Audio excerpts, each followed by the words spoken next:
Yeah, of course. I would have brought the home run up. Dude, I would love more. I know.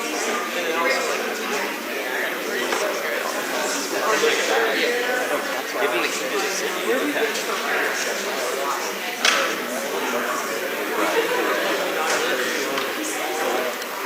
Global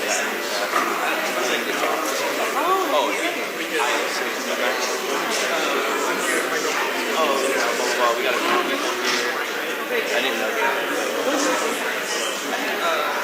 Yeah, we got a baseball player. I'm big baseball. Something about from like triple A. No, yeah. Post.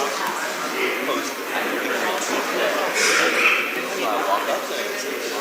Like, I just left myself, you know what I mean? Because I don't want to think. Like, I'm doing things for people. They're one season month. So I don't even know where people are. Like, not contributing. Oh, really? That's so funny. Really? Yeah.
And welcome Secretary Chris Wright to your first hearing before the Energy and Commerce Committee. Welcome.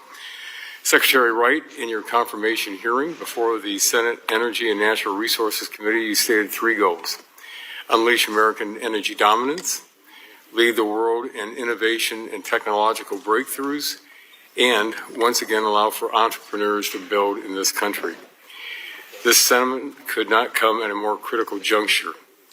Around the world, adversarial nations like Communist China are exploiting energy markets and critical minerals to advance their national interests at the expense of the security of the United States. Our own nation faces an electric reliability crisis that could threaten the everyday lives of hardworking Americans. Infrastructure development has been left at a virtual standstill after the regulatory onslaught of the previous administration. All the while, we're in the midst of a critical race to lead the world in AI development. The stakes could not be higher, which is why the ambitious goals laid out under your leadership are so critical to the interests of our country. After 5 months on the job, your department has remained steadfastly committed to these efforts. Your department reversed course on the disastrous LNG export ban and once again ensured our abundant natural resources can be utilized as a diplomatic tool for our allies abroad. To reduce unnecessary federal overreach, your department rescinded dozens of burdensome and unworkable efficiency regulations and standards that the previous administration designed to advance as a one-size-fits-all approach to energy efficiency. Over the last few weeks, the department issued necessary 202C emergency waivers to continue the operation of baseload power plants to protect grid reliability in regions across the country during the upcoming summer months. And just 2 weeks ago, the White House released the Reinvigorating the Nuclear Industrial Base Executive Order, which will empower DOE to expedite and promote the use of nuclear energy in the United States.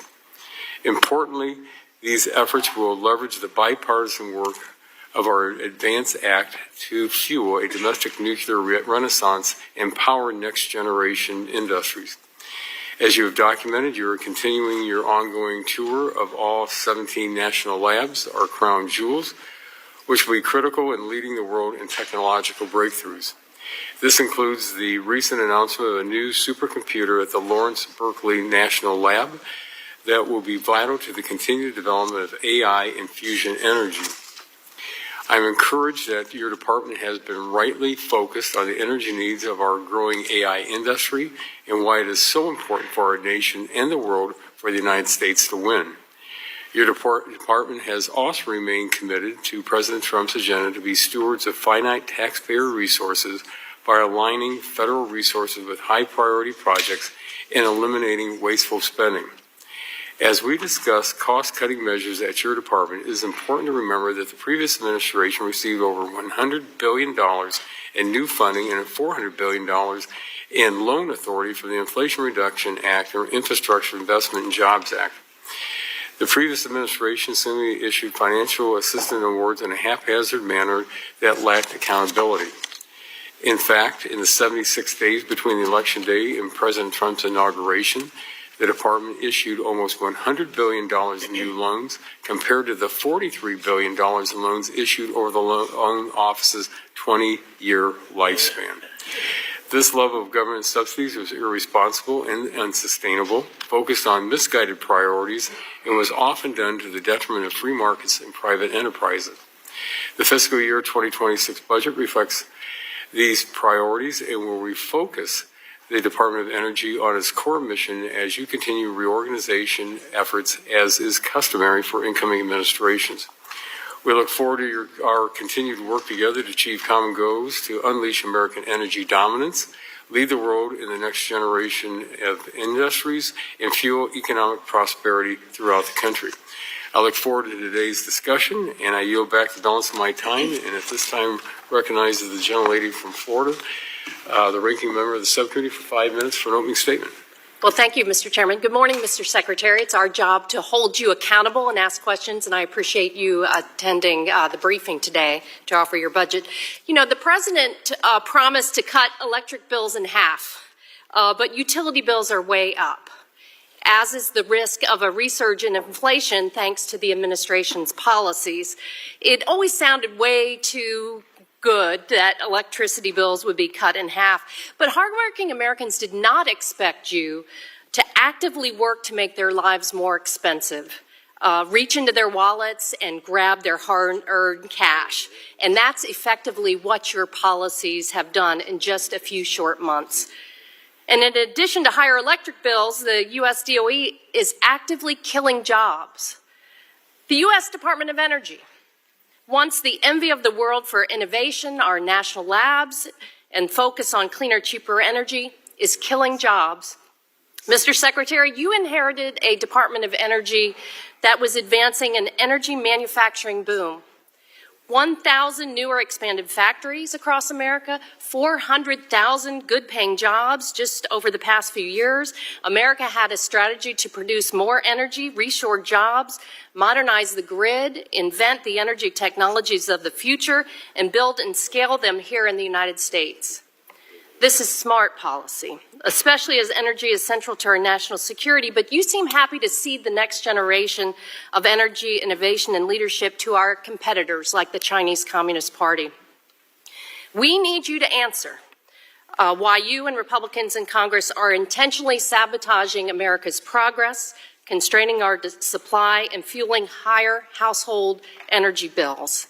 On top of it all, the administration is piling on arbitrary tariffs that's making the energy sector more expensive because tariffs lead to increased costs and disruptions, ultimately impacting both consumers and the broader energy market. DOE is supposed to be leading energy innovation and security, from grid resilience to critical minerals to renewable power, to next generation renewable power. But you and Elon Musk and Doge have taken a chainsaw to the scientists, experts, and congressionally mandated initiatives at DOE. Witnesses and experts testify before this committee consistently that we need to support expansion of electricity transmission infrastructure in the U.S. because it's critical to providing affordable and reliable power.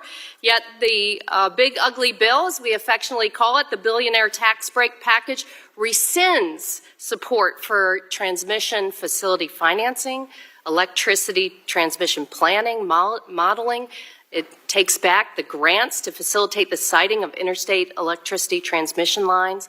And recent studies have shown that a comprehensive approach to building transmission lowers costs for consumers. In the Northeast, average electric bills could decrease by more than 1/3. A new report released yesterday finds that every $1 spent on transmission returns up to $4.70 in customer benefits. In addition, 2 weeks ago, you canceled industrial demonstrations funded by Congress to cut carbon emissions and toxic air pollution from industrial sites and power plants. DOE claimed these projects failed to advance the energy needs of the American people. They're not economically viable. They don't return a positive investment for taxpayers. But that is not true. Mr. Chairman, I ask unanimous consent to enter into the record a report from the American Council for Energy Efficient Economy that finds the industrial demonstrations would bring $14 billion in private investment and keep industrial facilities competitive with countries around the world. Well, without objection, so ordered. This dysfunction at the Department of Energy is killing investment in America. Look at the Loan Programs Office, which House Republicans are trying to kill in their big ugly bill. The LPO is exactly the kind of tool we need to provide low-cost financing to projects that traditional investors won't fund. However, since President Trump took office, companies, many of whom have spent years and millions of dollars to secure conditional LPO loan commitments, are walking away. They can no longer trust the Department of Energy to be a reliable partner. Core Power, who received a conditional loan to build a new lithium battery manufacturing facility, has canceled the project, resulting in 3,000 lost American jobs. Aspen Aerogels received a conditional loan to build a plant in Georgia to make thermal barriers for EV batteries. They've canceled the plant and will instead expand production in China and Mexico. The list goes on and on. And you know, Americans expect policymakers like you to deploy taxpayer dollars wisely, spur cost-saving innovations, and make people's lives better. But your proposed budget fails to advance that vision. And when an administration holds a vision based on propping up only dirty power sources, we lose America's capacity to innovate and drive costs down, which ultimately hurts American businesses and the American people. So you have a lot to answer for today. I look forward to the exchange. I yield back my time. The gentlelady's time has expired, and the chair now recognizes the gentleman from Kentucky, the chair of the full committee, for 5 minutes for questions. Thank you. Thank you, Secretary Wright, for being here. We welcome you to the Energy and Commerce Committee. Many people may not fully appreciate the functions that the department performs in the federal government and your responsibilities as Energy Secretary. You oversee a national security agency and an energy security agency. DOE has designed and produced every nuclear warhead in the U.S. arsenal. It powers the nuclear navy. It plays critical roles in nonproliferation, international nuclear security, and other energy security missions. DOE is a world-class science, engineering, and technology agency. It is an environmental engineering and cleanup agency. It is an energy emergency support agency and produces essential energy information for our energy industry and public, as well as employing the fastest computers in the world. Its work is performed through a nation-spanning complex of national labs, production sites, and facilities, and involves the largest contract workforce outside of the Department of Defense. Ensuring this agency operates efficiently can be a challenge, as the committee's own oversight over the years has demonstrated. That said, successful management of DOE's missions and a focus on its core missions means America will be secure and stay ahead of our adversaries. You are taking charge of DOE at a critical time for the nation. Right now, we are fighting to achieve AI dominance It is a technological race that we cannot afford to lose to China. The threat of China succeeding at our expense equals, if not surpasses, the threats we faced almost 90 years ago in the race to harness atomic energy, which America fortunately won. The success of the Manhattan Project, a project that is in DOE's DNA, safeguarded our nation's security for 2 generations. We are confronting a similar treacherous time today. Over the past 4 years, our adversaries have been emboldened, China in particular. Here at home, our nation confronts tremendous new demand for energy and a burning need to revitalize our energy sector.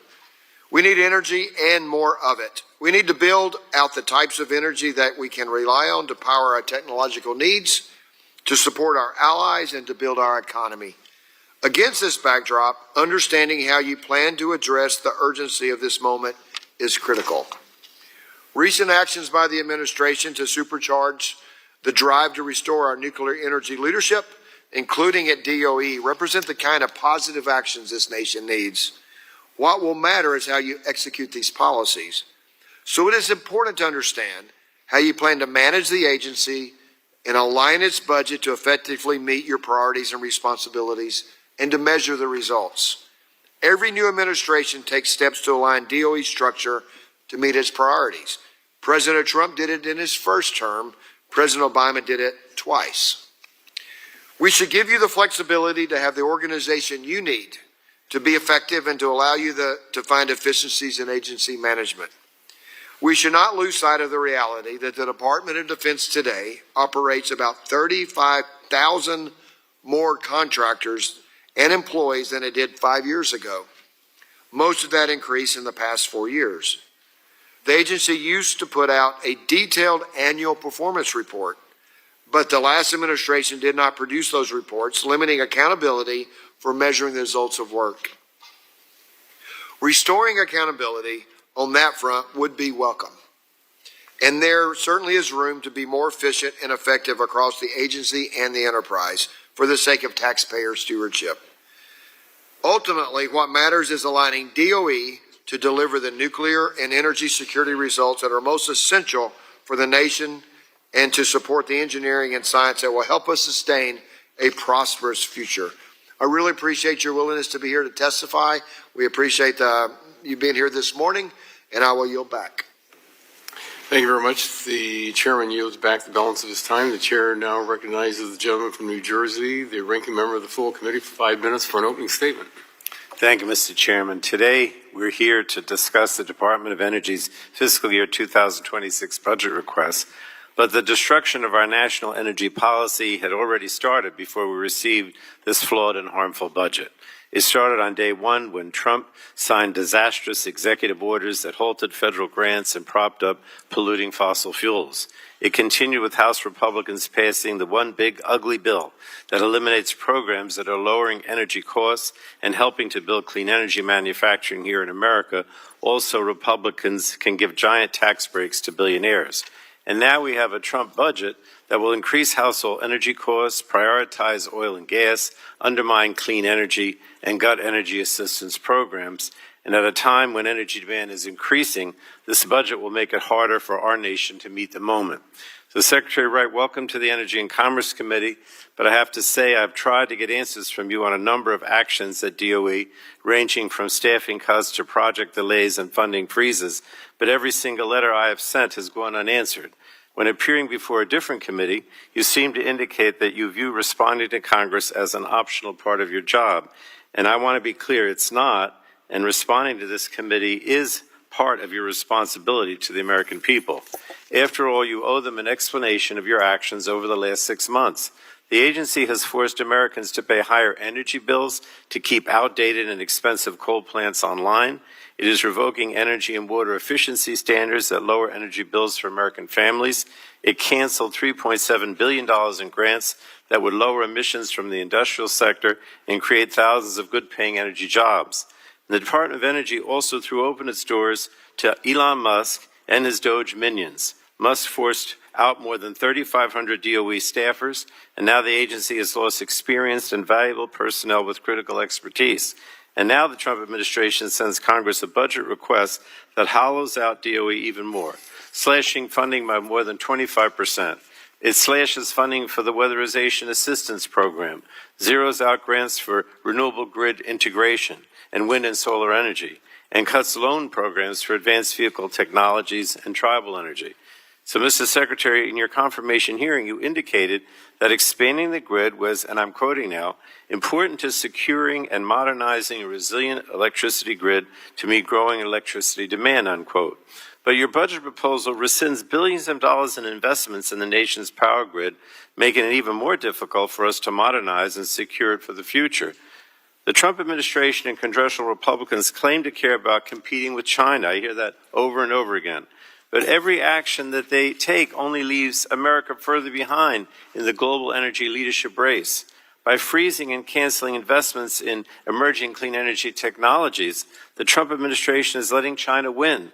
By undercutting manufacturing projects set to build electric vehicles and solar panels here in the United States, the Trump administration is leaving the door wide open for our competitors.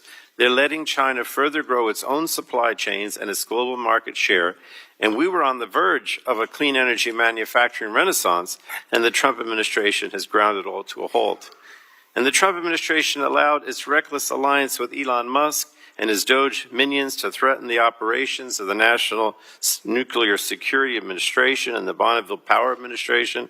And now that that alliance between Musk and Trump, I guess, has come to an end with this ongoing war of words on social media, but still the Trump administration now claims that Musk is only looking to support his financial interests. Well, they did not voice any concern from us, very real conflict of interest when he was decimating our federal agencies or indiscriminately firing workers, and all while covertly stealing Americans' sensitive personal data. They didn't seem to care about it then. Now they say they care. But before I finish, Secretary, it looks like you and I agree on at least one issue, and that is that nuclear energy is worth investing in, and that the Loan Programs Office has an important role to play. And that's something I hope you will reiterate with committee Republicans today who don't seem to share your view on this. In the one big ugly bill, they completely zeroed out funding for DOE's Loan Programs Office. It also appears that even you have some concerns about this budget request. In testimony before the Senate last month, you asked Congress to send DOE the budget it needs, not the one you asked for. And so I question your own support for the budget that you are here to defend. So I'm looking forward to finally getting some answers today. And with that, Mr. Chairman, I yield back the balance of my time. Thank you very much. The gentleman yields back the balance of his time. And this now concludes member opening statements. The chair reminds members that pursuant to committee rules, all members' opening statements will be made part of the record. We want to thank our witness, Secretary Wright, for being here today and taking time to testify before the subcommittee. Mr. Secretary, you will have the opportunity to give an opening statement followed by a round of questions from members. And again, of course, our witness is the Honorable Chris Wright, Secretary of the Department of Energy. We appreciate you being here, and Mr. Secretary, we look forward to hearing your opening statement, and you have 5 minutes. Thank you very much. Thank you, Chairman Lauda, Chairman Guthrie, Ranking Member Castor, and Ranking Member Pallone, and members of the committee. It is an honor to appear before you today as Secretary of Energy to discuss the President's fiscal year 2026 budget request for the Department of Energy. Under President Trump's leadership, our priorities for the department are clear: to unleash a golden era of American energy dominance, strengthen our national security, and lead the world in innovation. A reliable and abundant energy supply is the foundation of a strong and prosperous nation. When America leads in energy, we lead in prosperity, security, and human flourishing. America has a historic opportunity to secure our energy systems, propel scientific and technological innovation, including AI, maintain and strengthen our weapon stockpiles, and meet Cold War legacy waste commitments. The Department of Energy will advance this critical mission while cutting red tape, increasing efficiency, and ensuring we are better stewards of taxpayer dollars. The President's fiscal year 26 budget will ensure taxpayer resources are allocated appropriately and cost-effectively. We will invest DOE's resources in sources and technologies that support affordable, reliable, and secure energy and provide a return on investment for the American taxpayers. We will return the department to its core mission and eliminate spending on projects that fail to provide such a return, fail to advance our energy needs, and fail the test of economic viability. It is deeply concerning how many billions of dollars were rushed out the door without proper due diligence in the final days of the Biden administration. DOE is undertaking a thorough review of financial assistance that identifies waste of taxpayer dollars, protects America's national security, and advances President Trump's commitment to unleash American energy dominance. As a result, we recently announced the termination of 24 projects totaling over $3.7 billion in taxpayer-funded financial assistance. These projects failed to meet the economic, national security, or energy security standards necessary to sustain DOE's investment, and the taxpayers should not be forced to subsidize them. Instead, we are advancing a policy of energy addition, fully leveraging affordable, reliable, and secure sources that have powered our country for generations. The United States is blessed with an abundance of coal, oil, and natural gas, and our administration is committed to using them to meet growing energy needs of the American people. Every one of these resources was unleashed through the world-changing power of American innovation. Our national labs are the engine that drives research and development to expand our energy dominance. We will prioritize research that supports true technological breakthroughs and maintains America's global competitiveness. America must play a leading role commercializing of reliable, safe, and secure nuclear energy, and we are taking steps to accelerate innovation in this sector. DOE is working to advance the rapid deployment of next-generation nuclear technology, including small modular reactors. I am proud to report that we have officially ended the previous administration's reckless pause on LNG export permits and have returned to regular order for reviewing and approving new permits.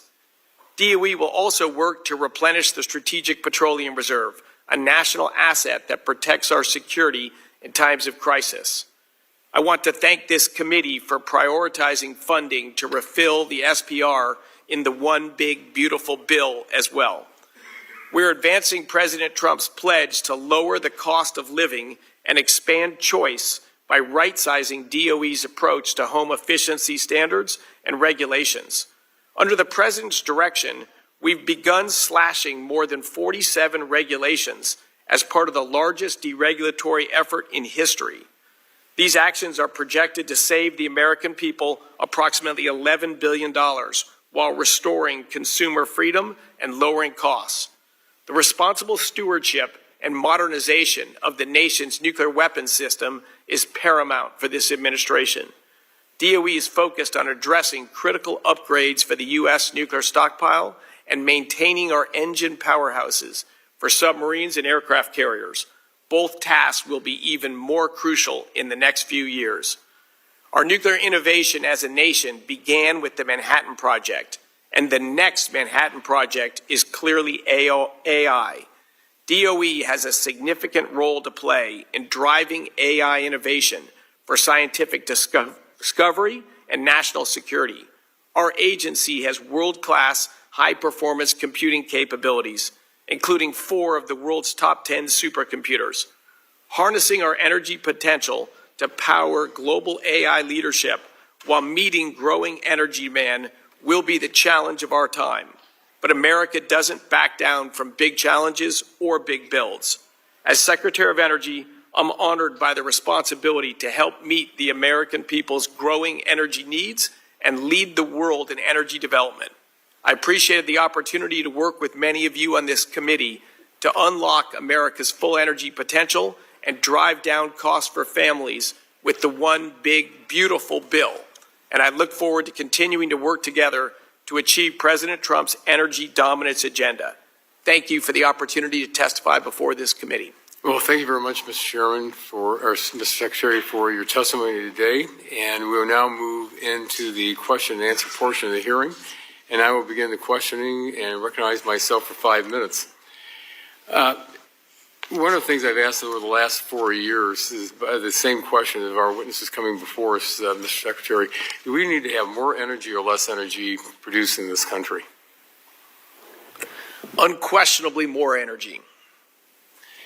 And, as we look at this, we're looking at a widening gap between our projected electricity needs, largely driven by the new data centers you pointed out, and we also have a reshoring of domestic manufacturing, the amount of reliable energy entering the system to meet that demand. As you know, record levels of baseload generation are prematurely retiring. How is the department viewing this existential threat, and what do you see as the potential consequences for not meeting the moment? Yeah, if we were to look at recent data, growth in electricity production and energy more broadly in China has been rapid. And in the United States, particularly in the electricity sector, we saw almost no growth in American electricity production during the 4 years of the last administration. Yet with almost no growth in production, we saw across the country an average 25% increase in electricity prices. This is clearly a pathway to losing the AI arms race. If we can't grow our electricity production and keep prices in check, America's in trouble.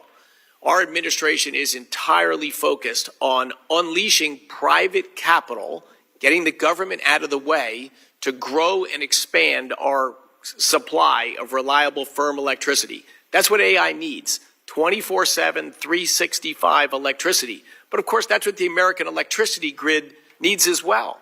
No one wants the lights to go out or electricity production to decline when your kid's on a ventilator or when your factory is running. We need reliable, affordable, secure electricity. We are meeting with commercial providers across the spectrum about how to build and enable the expansion of American electricity generation. That's priority number one. We need to grow the supply of electricity even faster than the demand.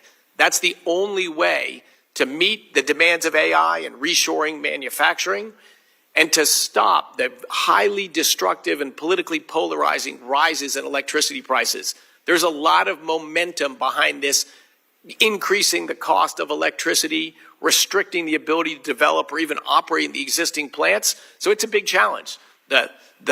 As Ranking Member Castor mentioned, electricity prices have been rising fast under the last administration, and stopping that on a dime is a tricky challenge, but it's a challenge we can and must meet. Well, thank you. Your department is undergoing a reorganization effort to align with priorities of the administration and most effectively accomplish your goals of energy dominance, technological superiority, and fueling economic prosperity. Would you give us an update as to where things stand with the reorganization efforts and the number of staff that have departed the agency? Yeah, look, the Department of Energy is full of a bunch of tremendous, hardworking, committed men and women trying to better the direction for our country. But again, like with electricity prices, headcount of the department grew over 20% during the last administration, with only increasing costs of energy and no increase in the supply of electricity. Clearly, that's a trajectory we don't want to go on. So like with any business or any organization where you care about performance, we've got to critically look at what we do, how we do it, how we can be more efficient, and how we can concentrate limited resources on what matters the most. We have followed a careful, thoughtful way to look at how we're going to reorganize the department and to bring the headcount more aligned with an appropriate budget for the times we're in. We have done this almost entirely through voluntary measures. So a lot of engagement with people, and we've had voluntary offers to give generous financial treatment for people that maybe that are choosing to move on to a different chapter in their career. These are hard and tough, and this is still ongoing. There's significant time frame people have to choose whether this is the pathway they want to go or not. The people will be moving from some offices to other offices to make sure we're appropriately staffed in every office. But I'm proud of the hard work of the team, some of the people working behind me, and many, many more back at the department. In the next few weeks, we will probably get more clarity on exactly where the reorganization is going to end. But I think it's been a great effort to align the people and the staffing with the mission we have at hand, and to align our expenditures with the output of the department. My time has expired, and I'll submit my other questions in writing to you. But at this time, I will recognize the gentlelady from Florida, the ranking member of the subcommittee, for 5 minutes for her questions. Well, thank you, Mr. Chairman.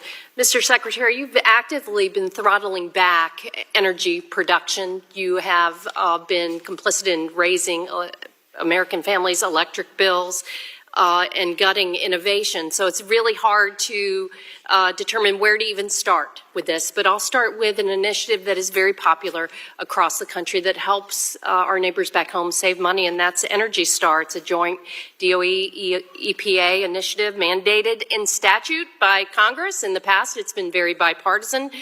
But your budget request runs counter to law. It actually proposes to completely eliminate Energy Star. No one thinks that's smart. Actually, I correct myself. The polluters and the utility companies that want consumers to use a lot more energy, they like it. But I'm going to offer for the record a letter from leading residential and real estate organizations that describes Energy Star as a key element of the all of the above strategy. It says electricity saved by Energy Star helps free up space on the grid needed so the U.S. can lead the world to power and grow AI, bring manufacturing back to our shore. It reduces Americans' electricity bills. I'll offer that to you, Mr. Chair. And without objection, so ordered. So, Secretary Wright, in a press release, you said that DOE claims that when you eliminate Energy Star, you save Americans $11 billion by rolling back energy efficiency standards. However, according to DOE's own estimates, eliminating those standards would increase Americans' utility bills by more than $54 billion. So how do you justify robbing Americans of $54 billion in savings from energy efficiency standards? So, of course, increasing energy efficiency, which has been going on for 200 years, is great. If you can invest, $1 in increasing energy efficiency and save many dollars of energy costs, people do that all day long, every day, and they've been doing it throughout human history and certainly long before so how do you justify there was a Department of Energy. Because individuals and businesses should make the choice to evaluate those trade-offs. And they do. There are no mandates in energy efficiency standards or appliances that people want to purchase. My folks back home are replacing a lot of appliances because we were socked by 2 hurricanes in a row and did real damage. And every time you say that and the Republicans have been complicit on this, that you're not going to provide the information to consumers that they need to lower their electric bills at this time, that does real damage. We're not preventing any product being purchased by any consumer. Quite the contrary. Oh, yes, you have. In eliminating Energy Star, in the war on energy efficient appliances, this is the opposite of what you said. You said you want to be good stewards of taxpayer money, but you're not. You're asking people to pay more and taking the tools they need away from them. I'll move on to the industrial demonstrations, because you said America needs to be focused on innovation and lead the world. China is doubling down on industrial sector innovation and decarbonization. In April, China announced 101 new demonstration projects, including low-carbon steel, geothermal heat pumps, and green fertilizer. Those projects will receive, of course, direct support, expedited approvals, prioritization. That's how they work. So the least that the American can do if we want to keep up our competitive edge is to provide strategic support. But you announced 2 weeks ago you're going to cancel those industrial demonstrations. You said these cancellations would strengthen our national security. Do you believe that allowing China to overtake the United States in these key sectors actually strengthens our national security? It's critical that the United States lead in the technologies that matter. But you're taking the resources away from these kind of innovative companies. They've come to you. They've come to the Department of Energy. They are bringing their own capital. They're not doing it on their own. And you're taking these tools away from them. kind of like pulling the rug out from under them and ceding this to China. Why do you think that's a good idea? If American taxpayers invest $1 and the potential return on that dollar is a penny or maybe a dime, that's not a good expenditure of American dollars, and it's certainly not the pathway to win in a competitive marketplace. Now, you said you're all for energy dominance, but you're doing the opposite. You're taking a hatchet to what makes America strong and what makes America great, and that's innovation and doing it in partnership with our private businesses. I think it's a recipe, again, for higher electric bills for our families and businesses back home, and it's a recipe for ceding ground to China that we're not going to put up with. I'll yield back. The gentleman's time has expired, and the chair now recognizes the gentleman from Kentucky, the chairman of the full committee, for 5 minutes for questions. Thank you, Mr. Chair. So, Mr. Secretary, we talked AI, and we talked throughout this committee. My understanding is we talked about decarbonization of China. The one concern on AI and defeating China at AI is the big vast delta that China is expanding energy sector and our flat growth in energy. And what is kind of the components of China's growth in energy? My understanding they have strong use of coal. Yeah, but by far the biggest source of electricity in China is coal. So would China be the world leader in decarbonization? No, China is definitely not the world leader in decarbonization. Yeah, in fact, thank you for going back to that point. There's one leader in decarbonization that by far leads the world, and that's the United States of America. We have reduced we've reduced greenhouse gas emissions more than the next 5 countries after us combined. But in these reductions, at the same time, using coal as our energy generation as well. You can do coal in a clean way. My guess is China is probably not the leader in clean coal that we are. Correct. And our decarbonization was driven by market forces, not by government programs or incentives. They've had actually a relatively small role. The much bigger impact of government subsidies and involvement in our energy sector is to drive our energy prices up. And when you drive our energy prices up, you don't make things in the United States. They get offshored and mostly to China. Thanks. And so you wouldn't hold China up as an example of decarbonizing the world? Absolutely not. And if we dismiss what they're doing, such as we need 152 gigawatts of power over the next decade estimated. We have 112 gigawatts, including coal and clean coal, scheduled to come offline. What's your concern there? That not only do we have to make up the 152 we need, we have to create the 112 that we're losing as well. Oh, it's a huge concern. Look, as I said, almost no growth in our electricity production over the last 4 years. You quoted some high numbers there, over 100 gigawatts of needed new power to lead the reindustrialization of our country and lead in AI. And at the same time, we're going to retire well-working, reliable, secure energy sources. If you got to build a mountain, the first thing to do is stop digging the hole. Exactly. So if you look at that during the one big beautiful bill, we have a provision in there because the concerns you hear from people investing in energy, some energy is 20, 30-year return on investment. And when there's every 2 to 4 years, the policy seems to be changing out of Washington, they're concerned. And to address that, one, I would love to see if we could all work together to have a bipartisan energy bill to show that we can work together. And hopefully that's still possible for us to do.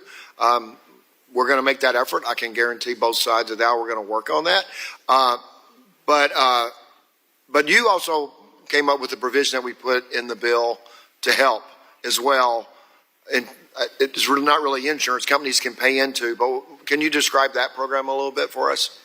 Yeah, look, energy infrastructure takes time to build. Maybe the most famous example in the United States was the Keystone XL pipeline to bring Canadian oil down to American refineries so we can turn them into high-value products and sell them to Americans or export them overseas. Billions of dollars were spent on this pipeline, and then an administration came in and just stopped it. Who's going to build long-term infrastructure if the next administration may just flush your investment? The governor of New York did the same thing on pipelines that could lower the cost of energy in New York State and New England. Hundreds of millions of dollars were spent for these obviously beneficial pipelines, and then the governor, Cuomo in New York, just stopped them. So the idea is we need to build confidence for people to make long-term investments again. And if the government comes and changes their mind, they at least give you the money back that you invested to try to help the American economy. That's only if the government decision is what drives the loss of the investment, right? That is correct. Look, as a longtime entrepreneur, we make investments all the time. Sometimes they turn out great and sometimes they don't. That's the nature of business. But if your investment only fails because the government changed the policy, well, the government should have a cost for changing that policy. Okay, I only have a few seconds left, but my understanding is over the past 5 years, DOE's expanded by 35,000 people, employees, and contractors. I'm sure you're looking at that, and kind of what's your explanation of that and what you're doing with that? Yeah, look, it's another just example of growing headcount. Spending more money and hiring more people does not necessarily lead to positive results. And in fact, historically at the DOE, it's led to the opposite. We hired a lot of people whose main job was to try to stand in the way of energy development. That's not a productive use of people or capital. Thank you. My time has expired. I appreciate you being here, and I will yield back. Thank you. The gentleman's time has expired and yields back. The chair now recognizes the gentleman from New Jersey, the ranking member of the full committee, for 5 minutes of questions. Thank you, Mr. Chairman. This is not my question, but I just have to say it's ironic you're talking about what the previous administration did in terms of discouraging investment, which I don't agree. But I mean, the irony right now is that you and the Trump administration are doing everything you can to prevent any kind of moving forward on clean energy. And so why would anybody, you're killing all the clean energy initiatives around the country.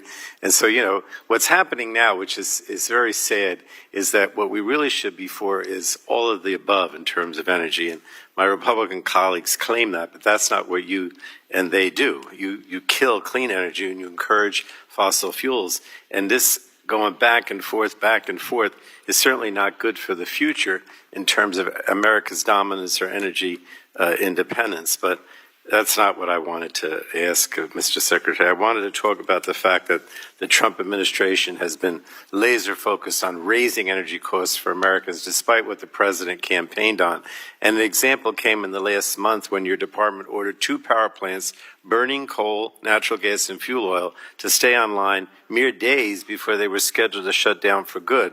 And just one problem, no one asked for these plants to stay open, not their grid operators, not their utilities, and not their state regulators. So my question is, and you could just answer quickly, who made the decision to issue those orders under Section 202C of the Federal Power Act? Was it you? I made those decisions. That's fine. I want to move to the next question. It's not fine, but I mean, that's what I wanted to hear.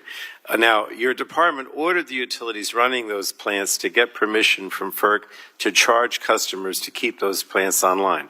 According to the chair of Michigan's Utility Commission, those extra costs could cost homeowners and businesses tens of millions of dollars. And just in case anyone doubts these facts, I'd like to insert 2 articles on these orders into the record, Mr. Chairman. One is from the New York Times and one is from the Washington Post that, back up what I just said. So let me just... Without objection, so ordered. Thank you, Mr. Chairman. Mr. Secretary, your background is in the oil and gas sector, not the electric sector. So why do you think that you knew better than the grid operators, the utilities, and the state regulators, to actually try to revive these, even though no one seemed to care? Why are you increasing electricity prices for millions of people? Because you know better about what you think we should do with these plants? So keeping the coal plant open in Michigan, in southwestern Michigan, 2 days after we issued the order to stop that plant from closing, there was a blackout in MISO. MISO is the tightest reserve margin place we have in the country. You need to be able to keep the lights on. 2 days later, the lights went out. It is hard to overestimate that was a different part of the state, but in any case, same grid. It's going to increase monthly energy bills for millions of Americans. That's my point. And I want to ask one more question because, we don't have a lot of time.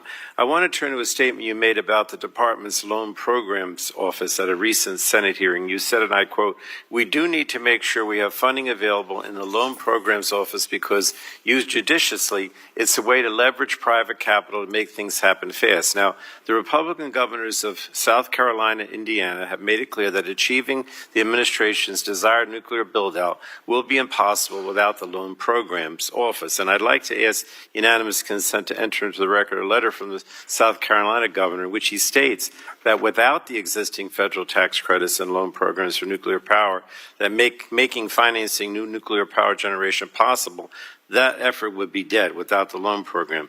So let me just ask you, do you think that... Without objection, so ordered.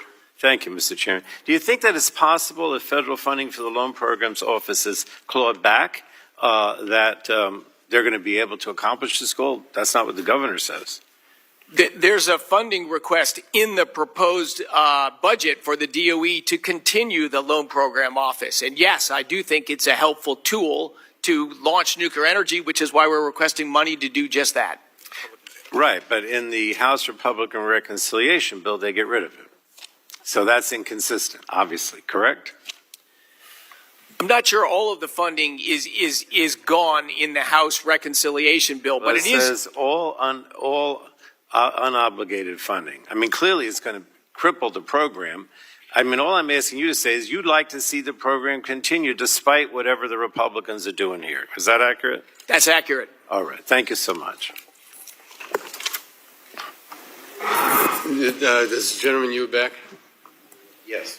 The gentleman yields back the balance of his time. The chair now recognizes the vice chair of the subcommittee, the gentleman from Texas, for 5 minutes for questions.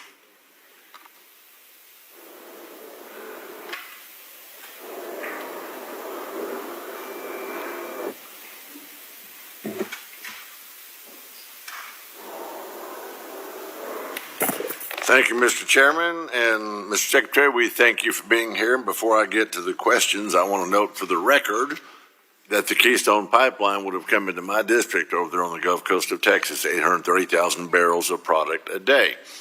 And I was unaware that there was billions of dollars poured into, I guess, engineering and developing that process before President Obama killed it. I actually got to meet him when I came into Congress, and he said he was considering the Keystone Pipeline. Then, of course, he killed it. From my colleagues across the aisle, 830,000 barrels a day. If you took an 18-wheeler that holds about 7,000 gallons or 9,000 gallons, if it's a small, medium, or large one, it would take, you divide that into barrels of product a day, it's about 120 barrels per 18-wheeler. It would take 5,300 18-wheelers on the highway every day to move that amount of oil. And I thought our friends across the aisle were against emissions and those kinds of emissions. But I defer, so let me go with my questions, Mr. Wright. U.S. LNG exports, which I have 3 LNG plants in my district, are a critical part of President Trump's energy dominance agenda, with my district serving as a major hub with Freeport LNG, Golden Pass LNG, Port Arthur LNG, and Cheniere Sabines Pass LNG, which is actually across the Louisiana border, that other foreign nation, about 6 miles from us, that we help them get their product out into the Gulf.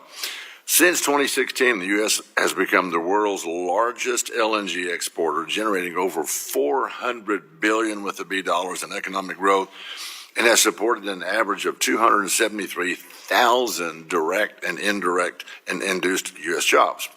However, I was concerned about the USTR 301 action, which threatened to suspend LNG export licenses for current as well as future facilities if certain vessel requirements were not met. So I'm so grateful that the penalty was recently proposed to be removed.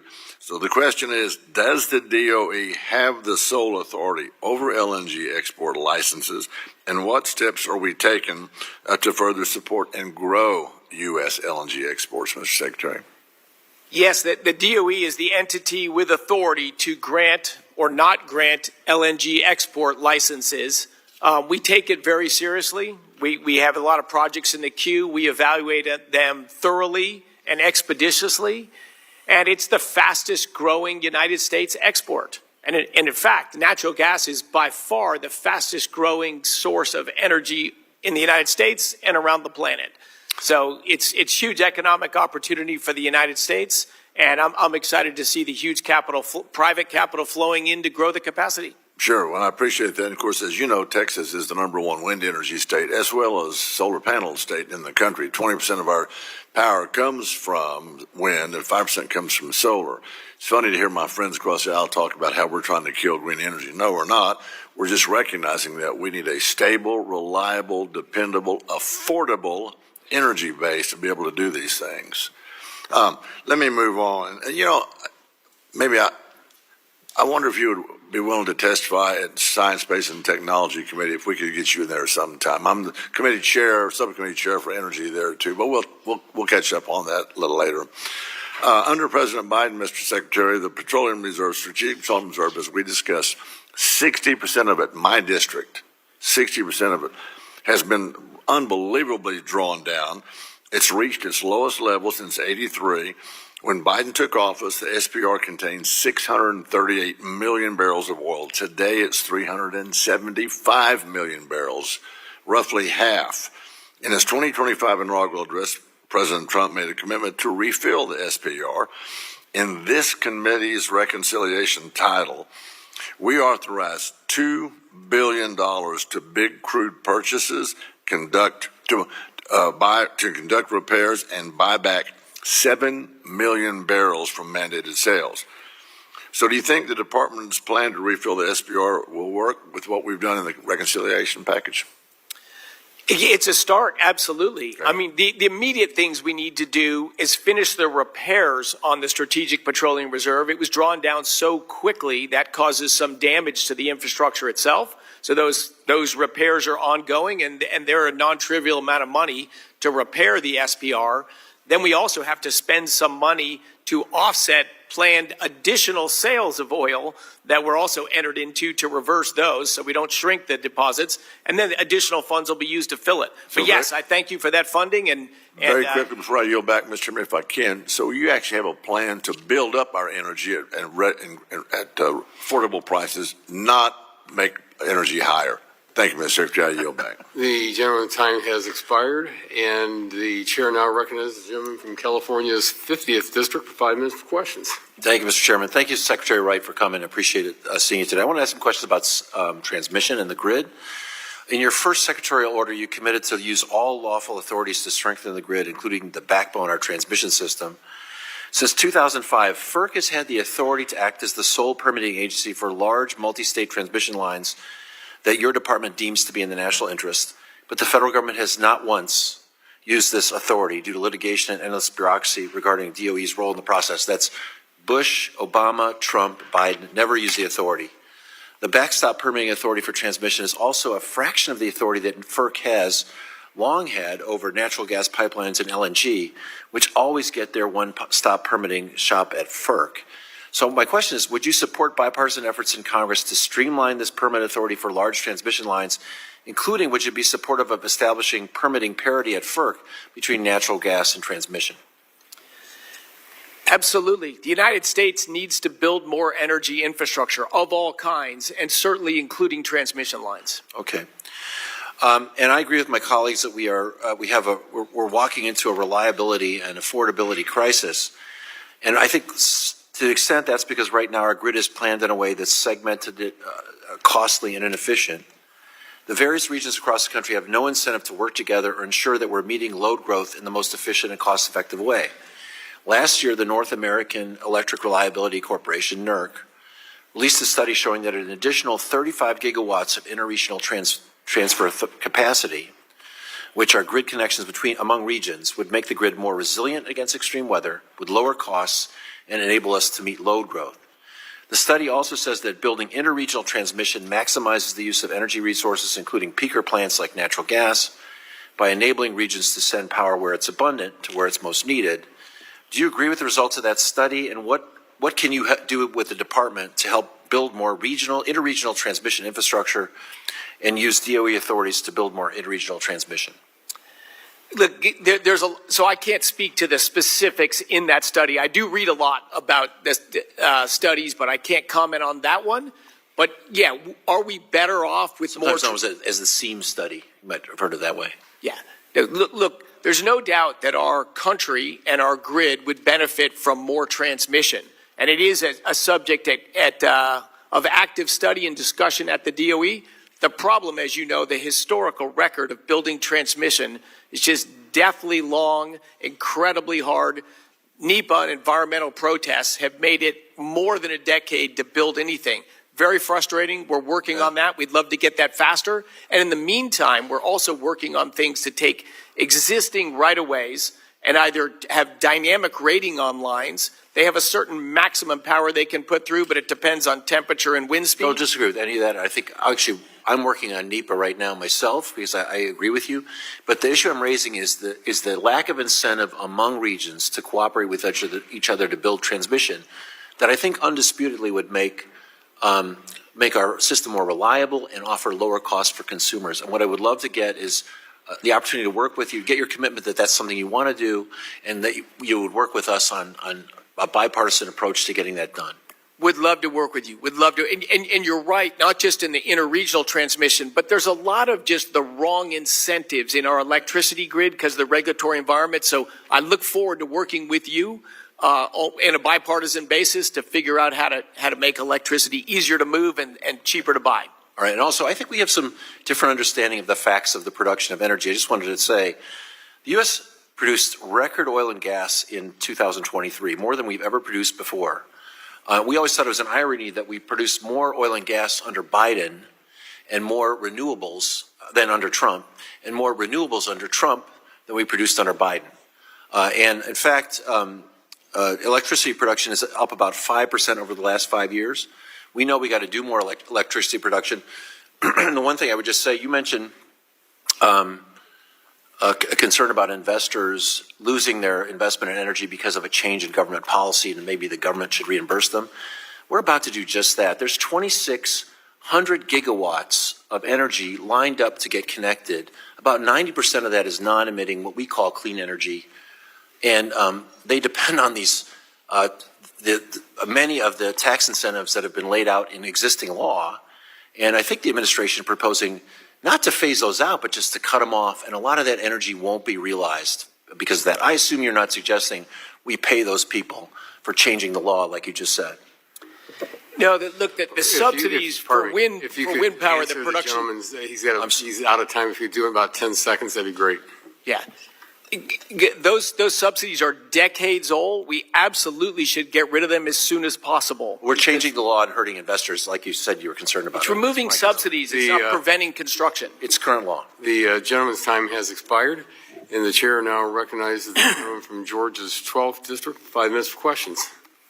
Thank you, Chair Latta, for holding this important hearing. Thank you, Energy Secretary Wright, for being here to testify before the subcommittee and taking on this enormous challenge that we have before us at this such a time as this. During the last administration, our energy prices skyrocketed. In fact, if you were born after 1982, you had never experienced inflation greater than 2% in this country. So it was a great awakening. And a lot of that was costly regulations that made energy costs higher for our constituents. I'm glad to have an administration in the White House that's focused on unleashing our domestic energy production and focusing on being energy dominant. Free market competition is the only way to reduce inflation and to reduce cost. I'm proud to highlight that my district is home to Plant Vogtle, the nation's largest and most advanced clean energy nuclear facility, with units 3 and 4 now fully operational. Nuclear energy is critical for our nation's energy security, and as the Trump administration has issued executive orders promoting nuclear energy, I look forward to working with you and deploying our nuclear energy capabilities. President Trump's Unleashing American Energy Executive Order directed the Department of Energy to safeguard the American people's freedom to choose from a variety of goods and appliances in lieu of these mandates from the previous administration. Congress aided by repealing several Biden final rules that would have restricted consumer choice. Under your purview, how has the Office of Energy Efficiency and Renewable Energy refocused on core missions? Yes, we are refocused on core missions. And in fact, I was down in your great state not long ago celebrating the fact that a tankless natural gas hot water heater manufacturing company was not shut down. Right. It would have been shut down if the Biden rule had gone into place. That's exactly providing the most popular, low-cost, efficient way to heat water, but was deemed not worthy by the government, removing a choice and raising up the price at which people would buy hot water heaters. So I'm about choice and opportunity. Well, thank you. Thank you for advocating for us there. Under the Energy Policy and Conservation Act, DOE is required to review energy efficient standards of covered products no later than 6 years after the issuance of a final rule. Has this led to the weaponization of EPCA with the previous administration using it as a tool in its anti-fossil energy agenda? As this administration evaluates energy efficiency standards in the future, how will DOE prioritize consumers' affordability and the letter of the law? Yeah, so number one, the constraint is to follow the letter of the law. You know, and EPCA is a law. I might say unfortunately, but it's the law. So we have to work around that constraint. But yes, it has been weaponized to bring in all sorts of different devices or things people might use and decide that Big Brother, the government, should decide how they heat themselves on their outdoor patio or their hot tub or every other part of their life. I think this is just the perfect example of government run amok and getting involved in choices that are going to be made differently by different people. Yeah, and I think we heard that loud and clear. The American people want choice. OPEC Plus, mostly steered by Saudi Arabia, recently agreed to the third monthly hike in a row, driving oil prices lower as the cartels aim to reclaim their share of global markets. I'm concerned that OPEC Plus is not just managing supply from member countries, but that there is a strategic and geopolitical intent that is detrimental to U.S. producers. We've got about 40 seconds. You and subsequently President Trump recently visited the Middle East.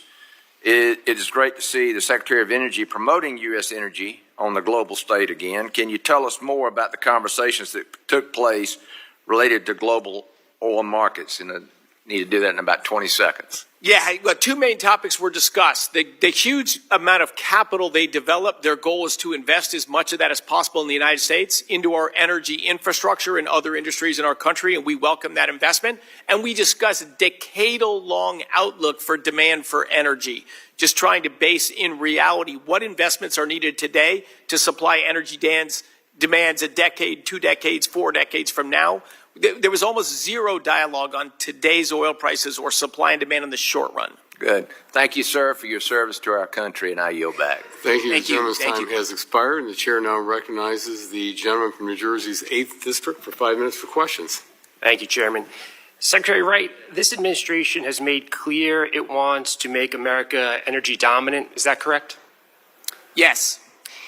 And wouldn't you agree that the best way to achieve energy dominance is by an all-of-the-above approach to energy production? Just yes or no? I've never supported all of the above, because if something's going to make energy more expensive and less reliable, I'm not for that. But, okay, actually, let's walk through that. So, more expensive, less reliable, is that correct? That's why you're not a proponent of all the above strategy, which would include renewable energy. All energy sources that will provide secure, affordable, reliable energy over the long term, I'm in favor of. I've worked in solar, in geothermal, in nuclear, across the energy spectrum. I haven't worked in wind or coal, but almost every other energy source. All right, we'll keep moving. Would you agree that energy affordability is an issue important to so many Americans, including when it comes to their energy bills? Just yes or no? Oh, yes. Yeah, I agree. And would you agree that increased production of all types of energy, including renewables, helps bring down costs for consumers? Absolutely not. That is not at all how the marketplace has worked. Okay, let's keep going. Absolutely not. I'm going to make a note of that. So do you know which states have been most successful in driving down energy prices for consumers? It depends on the baseline where you begin. I will tell you, Florida over 15 years has had very little rise in their electricity price, and California's more than doubled them. And you can see the dramatically different policy in those two states. So let's go with Texas. Earlier this year, the Energy Information Administration predicted that Texas was one of the few places in the country where energy prices were expected to decrease. Were you aware of that? I am aware of electricity price trends in Texas, yes. And do you know where Texas ranks in terms of deployment of renewable energy sources? It would be the largest because you can build things in Texas. It's a dominantly natural gas powered grid, but they have a huge amount of wind power and solar power as well. Yeah, that's exactly right. Texas leads the nation in wind production and is the second largest producer of solar power after California. In 2023, renewable sources provide almost 30% of Texas's total electricity generation. Over the past 10 years, Texas has seen electricity prices decline as solar and wind have grown rapidly. Would you say that this decline in energy prices is good for Texans? Yes or no? Declining electricity prices is a good thing. The 200 plus people who died in the blackout in 2021 was a very bad thing. Agree with that.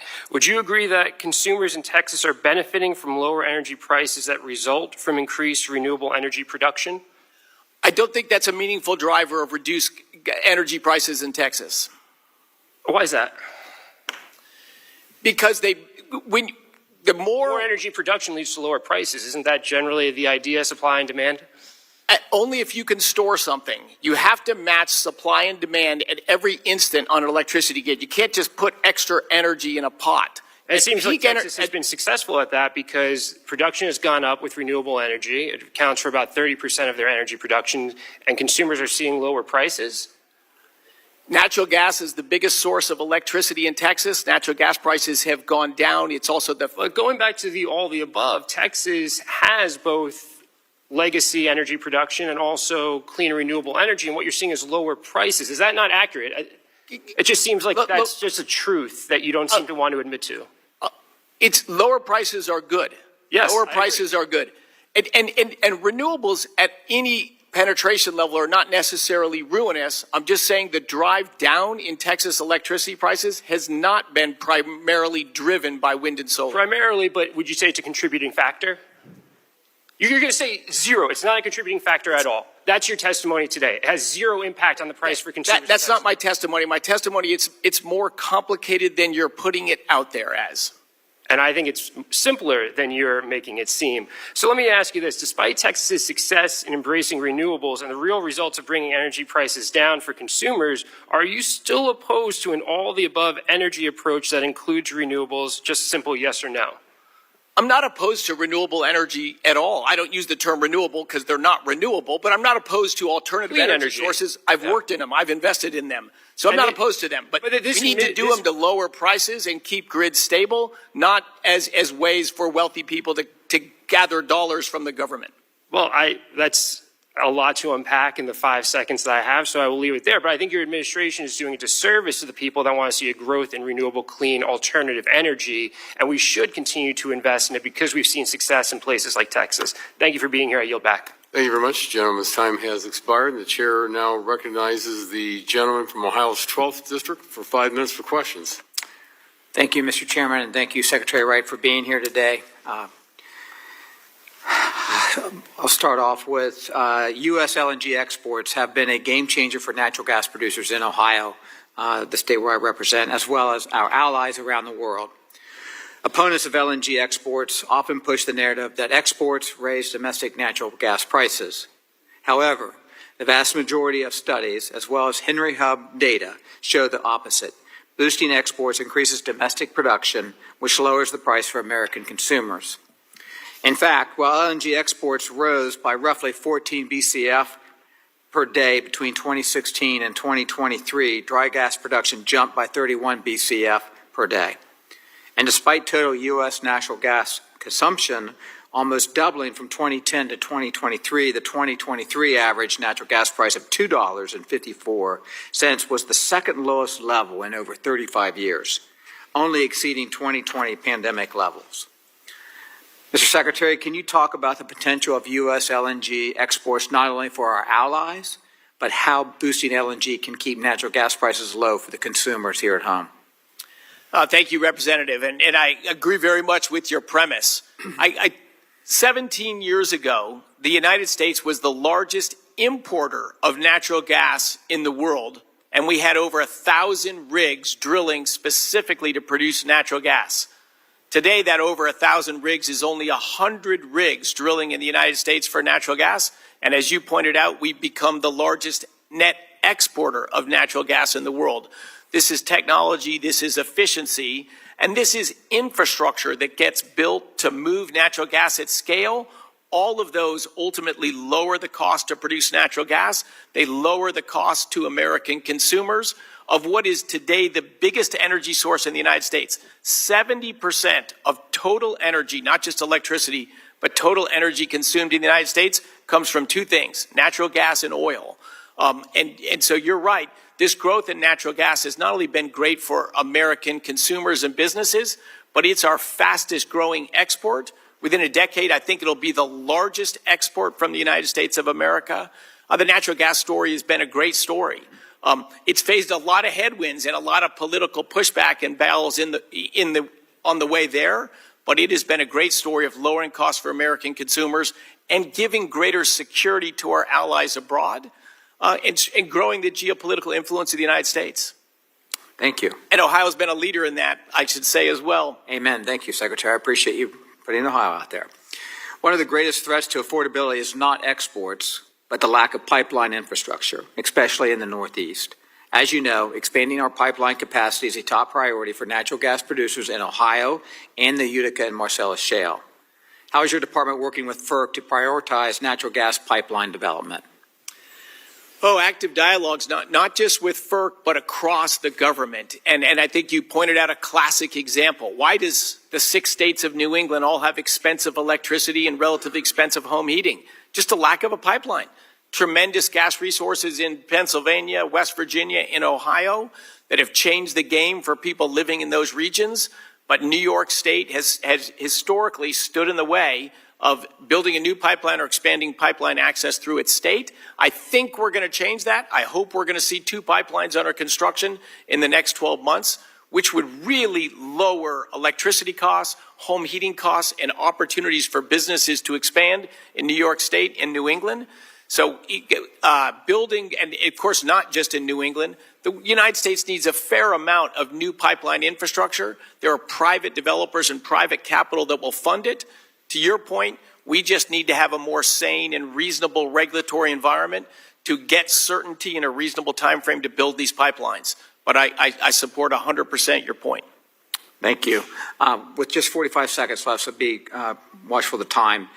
Given your role as Secretary of Energy and Vice Chair of the National Energy Dominance Council, I wanted to get your thoughts on an issue that presents a major threat to grid reliability, the broken interconnection queue process. You have 30 seconds. Yes, I think as we heard earlier, 95% of the projects in the queue to get connected at FERC are wind, solar, or batteries. The vast majority of them have no chance of being built, but you can just throw your name in the queue and you can clog up the queue with 1 million studies, and it has led to inefficiencies. So we need to look at that process and prioritize projects that are impactful and make it move faster and more efficiently. And we have a bill that we'd like you to look at sometime. Thank you. Mr. Chairman, I yield back. Thank you. The gentleman yields back, and the chair now recognizes the gentlelady from Virginia, 4th District, for 5 minutes for questions. Thank you, Chairman Latta. Secretary Wright, as you may know, Virginia is the data center capital of the globe, but we're also the clean energy capital of the South. And I am particularly concerned about the Trump administration's impact on growing solar and wind projects in Virginia, and how in the world we're going to meet our energy demands with the administration kneecapping solar. And your testimony to the contrary, experts agree that solar is the fastest, cheapest, and cleanest source of energy now. And even Appalachian Power has acknowledged that coal is becoming more expensive, has contributed to rising electric costs for their customers. And their parent company has said that coal is not the most cost-effective choice for new investments, and they relied heavily on coal for a very long time. But I don't think we're going to agree today on the benefits of wind and solar versus fossil fuels. So I want to focus on what I have heard consistently from my constituents concerned about workforce cuts, grant funding freezes, and lack of communications from the department. 75 clean city coalitions work under annual cooperative agreements with the Department of Energy to promote clean and affordable transportation fuel options. This is a program that has strong bipartisan support, but the coalitions are still waiting for notification of their contracts or signed financial agreements for the project period that started on April 1st of this year. Some of the coalitions have heard that the agreements are still under review. And the Virginia Clean Cities Coalition has reached out to my office with concerns that their work will go unpaid and that there'll be disruptions in their programmings. My staff asked the Department of Energy for an update. We still haven't heard back. So Secretary Wright, has anybody at the department been instructed to withhold information about the status of grants and contracts or to provide only vague general, we've received your request? No one has been told to withhold information. We're not withholding. We have no unpaid invoices or behind on that stuff.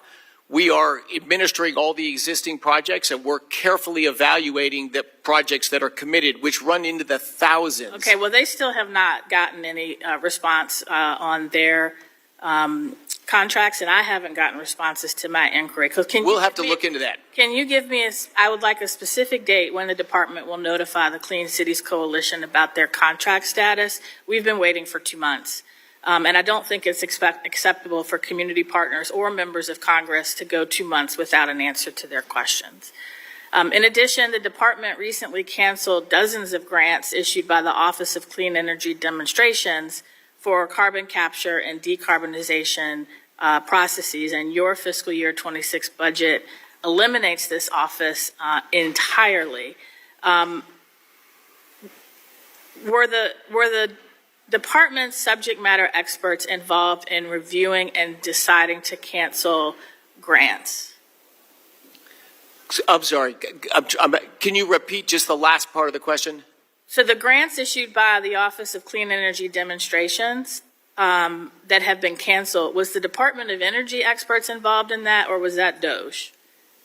That's entirely the Department of Energy. We have 5 DOJ employees at the department. Very small part of the staff, Okay. not involved in any project evaluations. Okay, thank you. Did you personally review any of the grant cancellations? Yes, I do.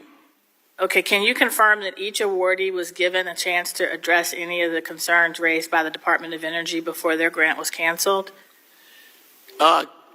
Most of the evaluations we're doing, we've sent out large data requests that come back. Some of them that were looked very unlikely to get over the hump were notified of decisions, but they have an ability to engage back with us, an informal dialogue with us, and then there's two additional appeal processes after that.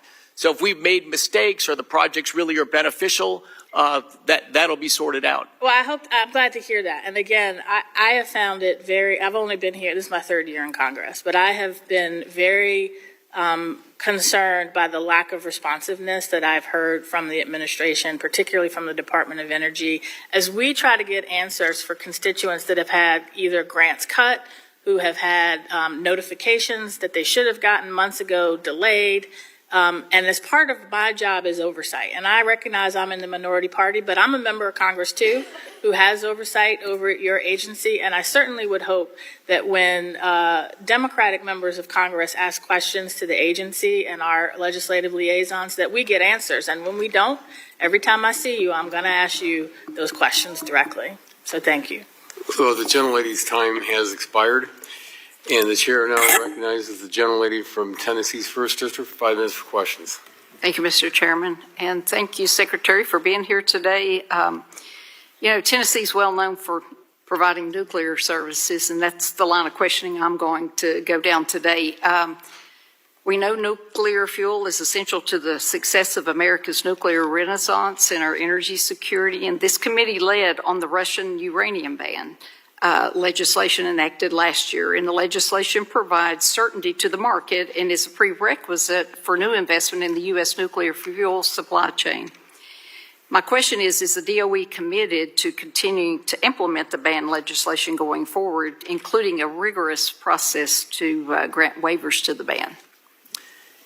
Yes, we are. And I think the motivation behind the ban, I agree with 100%, and we are working diligently to make America able to comply with that ban. But as you know well, today in the commercial power sector, there is no American-owned enrichment based in the United States of America. It's really a sad state we've fallen into. We are working hard, both through grants and just with dialogues with providers in this country. We really want to build up as fast as we can commercial enrichment in the United States, because of course we should not be dependent upon Russia to fuel our nuclear reactors. And I'm confident we will get there. I wish we were going to get there faster than we are, but we will get there. And your actions in legislation and on that bill are obviously helping prod it even faster. And I thank you for that. We're going to talk about some ways to do that here in just a second. So, given concerns regarding potential circumvention of the uranium ban via China, is the administration committed to implementing the anti-circumvention provisions in the legislation? Yes. Okay. Yes, we are. Okay. Will you work with the committee to ensure the ban's implemented effectively? Yes, we will. Fantastic. President Trump recently released 4 executive orders to accelerate nuclear fuel in this country, and I'm in full support of those efforts, and I appreciate the forward thinking and push to advance the high-assay, low-enriched uranium, the HALEU fuel supply chain by establishing U.S. enrichment for the next generation of reactors, and I encourage you to keep the pressure on. However, we know it's going to take a few years to get the capacity up and running to meet the demand. And the executive orders direct DOE to look at adding 20 metric tons of HALEU through downblending. And my district is home to BWXT's nuclear fuel services. And in addition to manufacturing all of the Navy's nuclear fuel, they also currently operate NNSA's downblending for the tritium program. So we have unique capabilities like NFS in the U.S. that can help move these critical pro-U.S. energy policies forward. Have you identified enough feedstock material to deliver the 20 metric tons through downblending? I believe the answer is yes, but I am not sure of that. So I should be careful on that. But okay. You can get back to me on that. More broadly, how is DOE engaging industry to support these type of efforts? We're meeting with all existing people that work in the nuclear fuel cycle, people that may enter to work into that space. And, you know, after the end of the Cold War and the decommissioning of nuclear weapons and the flood of fuel that put on the marketplace and Russia's strategic interest in flooding the market with enriched uranium has really devastated the supply chain in the United States for nuclear energy, and we need to reverse it. Well, we have Oak Ridge, we have Y-12. NFS has also been awarded a recent contract by the DOE's NNSA to develop centrifuge pilot plant to ensure a domestic supply of enriched uranium for defense purposes. So there's a lot of energy around domestic enrichment for civilian nuclear power, and I appreciate that. But however, there's a lot less conversation regarding domestic uranium enrichment for national security, specifically for NNSA's deterrence program on highly enriched uranium for naval reactors. Can you share with the committee what the NNSA is doing to advance the so-called unobligated enrichment for national security?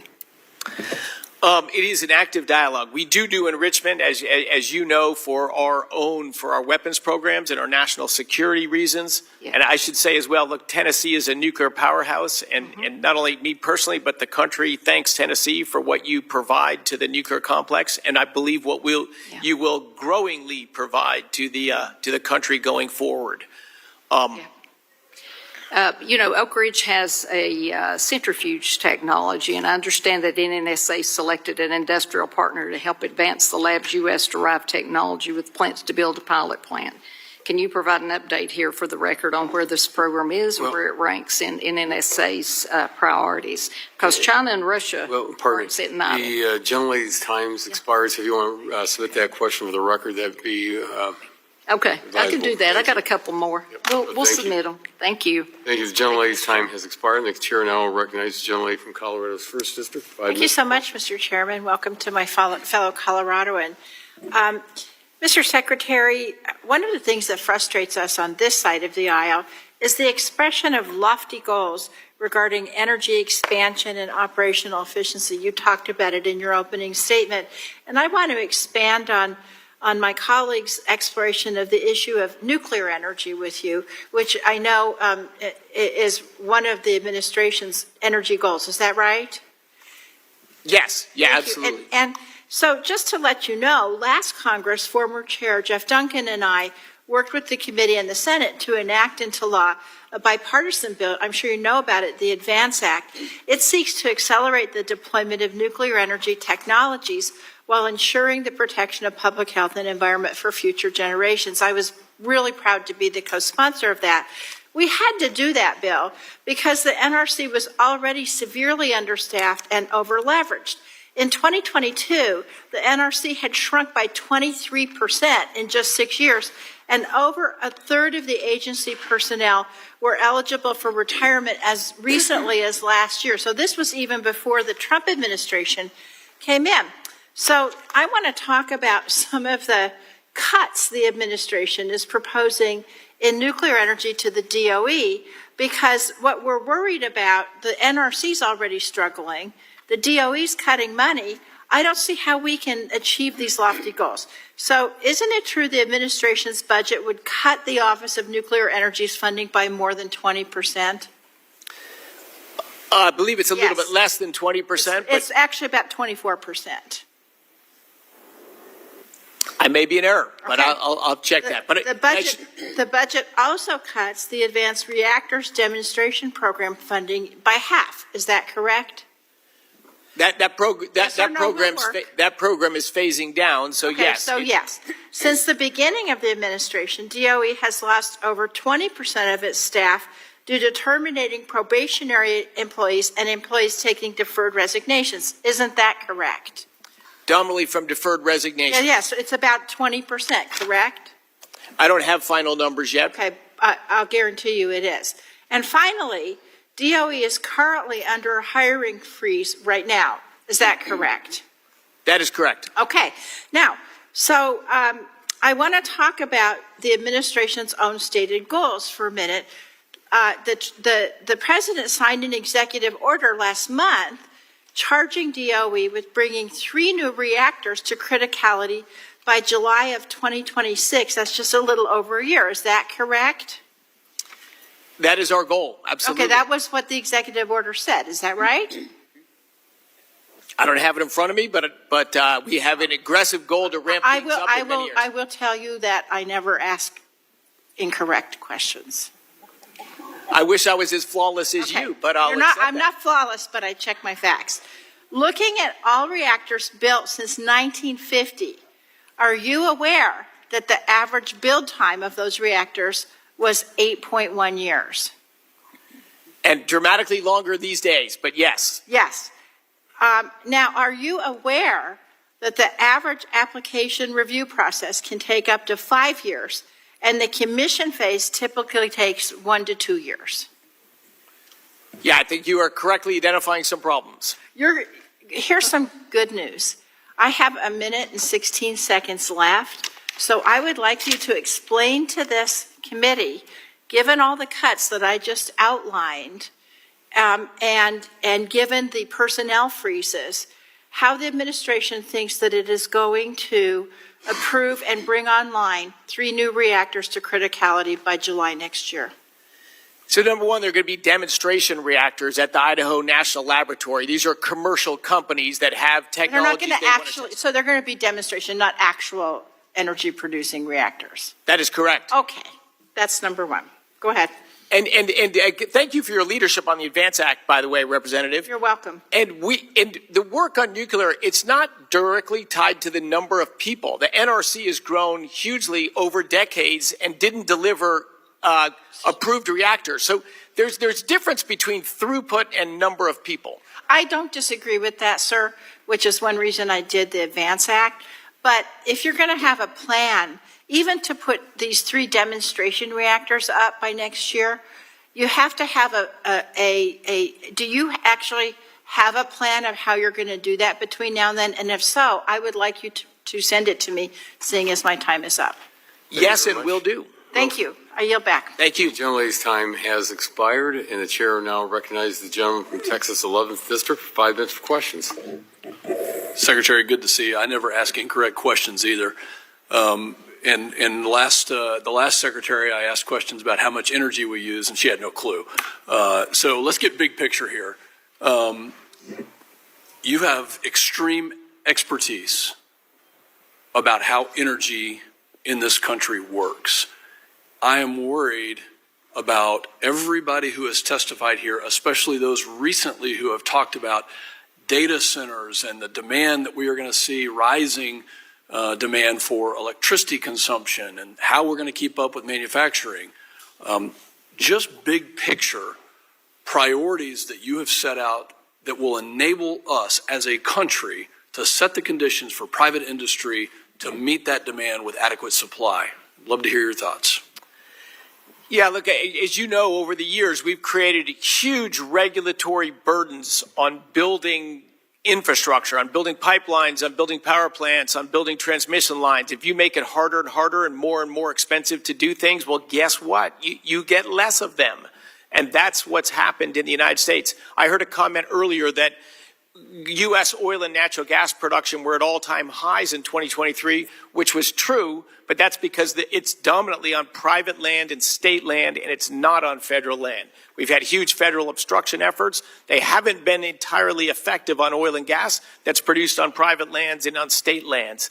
But when you restrict the ability to build pipelines and grow the transportation, you ultimately restrict the growth of it. Power plants, with the Clean Power Plan, if you build a new power plant today, you have to have carbon capture and sequestration injected underground like 11 years from now.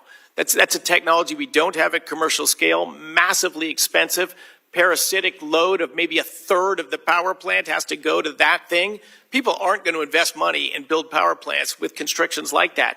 There's a lot of reasons we haven't built as much new capacity as we should. And it's critical for this administration and this Congress that we work together to remove these obstacles and barriers that chill investment, because we need to lead in AI. We need to win in AI. We can lead and we can win in AI. But to do that, we need to get overly burdensome, truly not focused on environment regulations out of the way so capital will flow and things will be built. We need some simplification with permitting. We need to make FERC move more efficiently. But I will tell you, in this administration, and I know in this Congress, there are many people working tirelessly to achieve just that. So I'm optimistic, but yes, big changes need to be made. Thank you for your work on deregulation. Thank you for the work to set the conditions so that it allows industry to innovate. It allows industry to provide affordable, reliable energy that actually works, as opposed to what we saw the last 4 years. And on November 5th, American public spoke loud and clear. I want to talk about the Mexico Pacific LNG export site and see if you have an update for us on that, what would be 1,000 BCF capable pipeline to deliver LNG to our partners and allies. And is there a status on this pipeline, on the permitting request? Representative Pfluger, say that again. Which pipeline? The Mexico Pacific Saguaro Energia, and it basically goes from the Permian Basin to the west coast of the Pacific with about 1,000 BCF capability. I need to check into that, because that will not be just DOE on that. But I am aware of the project, and I need to check into that and get back to you on that. Thank you for that. And so I know there's been some questions on the SPR. Just how damaging was it to see 300 million barrels flow out and, for political expediency, and I know there may have been some questions previously asked about this, but what can we do legislatively so that this never happens again? I don't have a good answer to that, the latter question, but I think it's a dialogue we should have. And as you said, what would the damage? Look, there was damage to the facilities from drying out oil too fast. That's certainly upwards of $100 million of repairs that are going on. It's a reduction in our security right now because we have meaningfully less oil stored in our strategic petroleum reserve. And I think it's a reduction in confidence in the seriousness of the United States.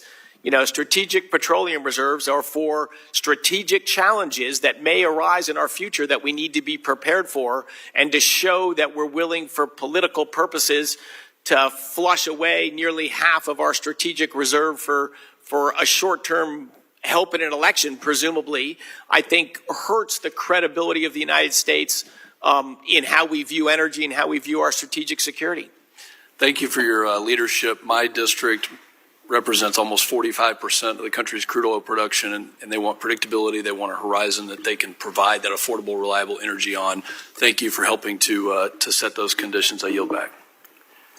The gentleman's time has expired, and the chair now recognizes the gentlelady from California, 7th District. 5 minutes for questions. Thank you very much, Mr. Chairman, and thank you very much, Secretary Wright, for being here today. Now, strengthening American manufacturing and critical mineral supply chain are bipartisan priorities for this committee, and it's a top priority for this administration. Is that correct? Yes?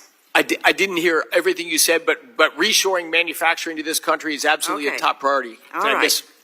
Great. Now, the 45X Advanced Manufacturing Tax Credit is crucial for onshoring battery and critical mineral supply chains. Do you agree? Yes? You have to think about it? Yeah, these are more complicated. Reshoring manufacturing will not dominantly be about tax credits or tax policy. It's more about regulatory environment is a much bigger factor, but it could be helpful in that. Yes, okay.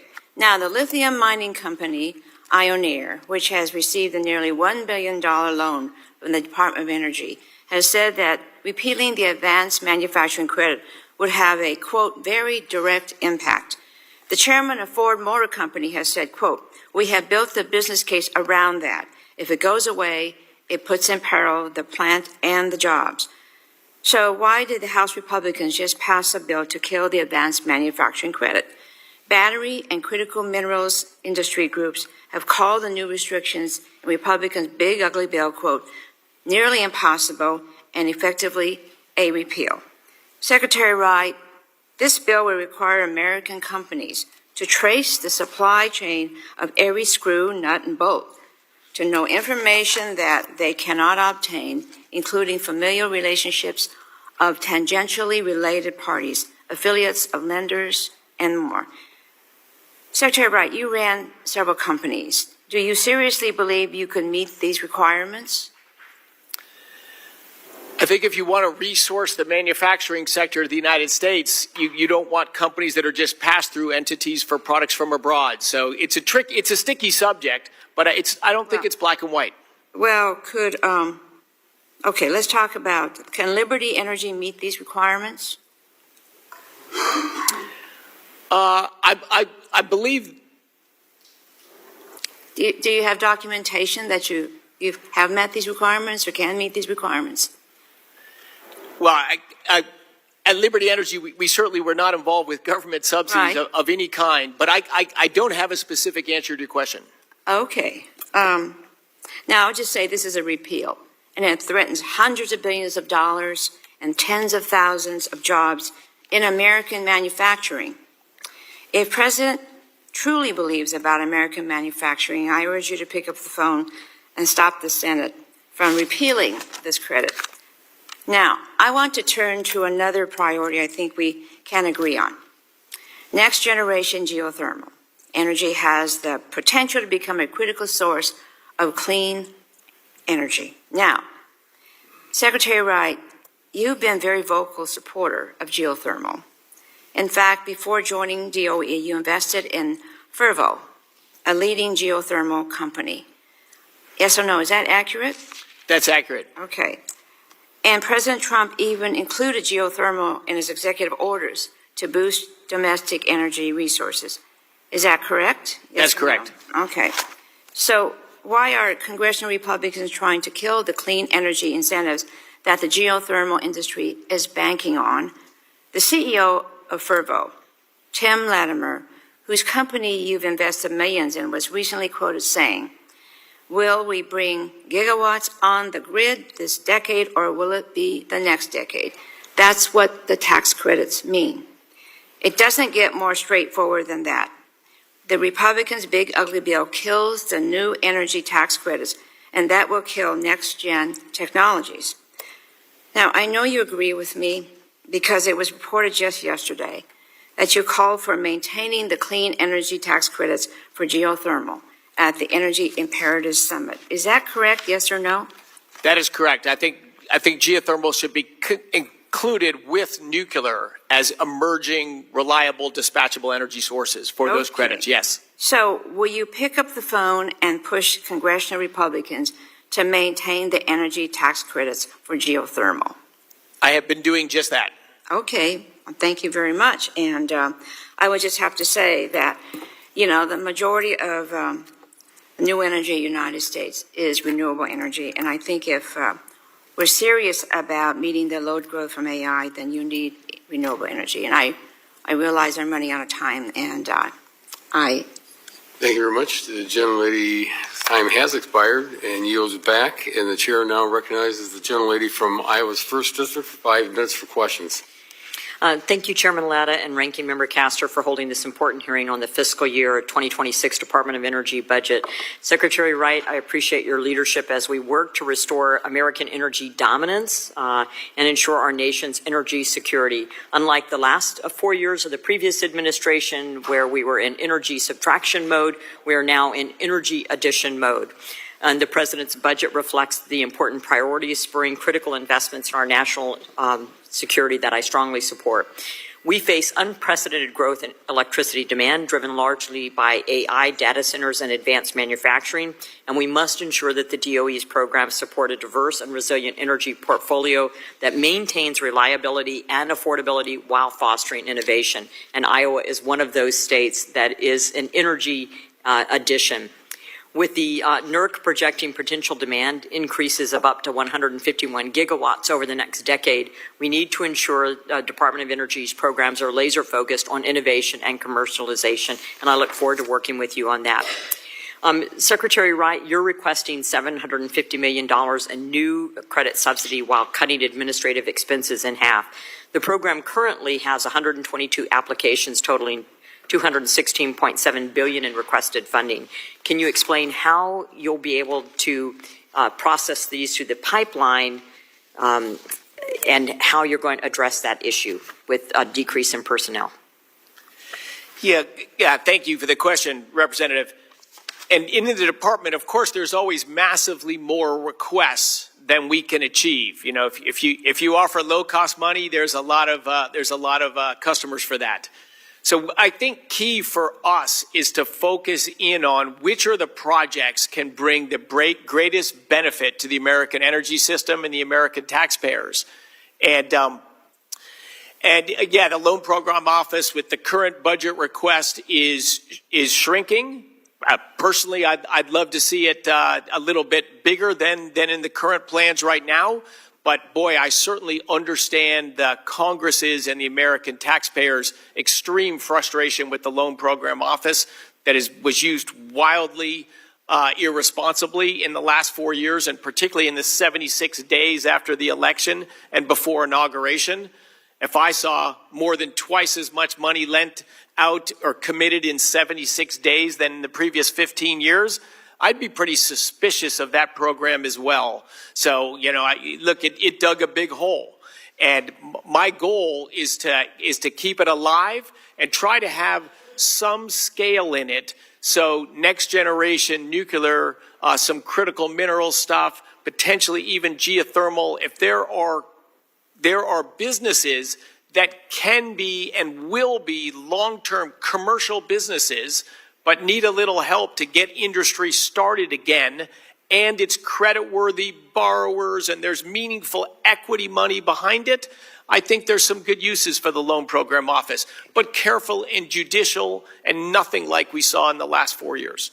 And you answered my follow-up question, and I have quite a number of questions I want to try to get to. The Bioenergy Technologies Program is reduced from $275 million to $70 million.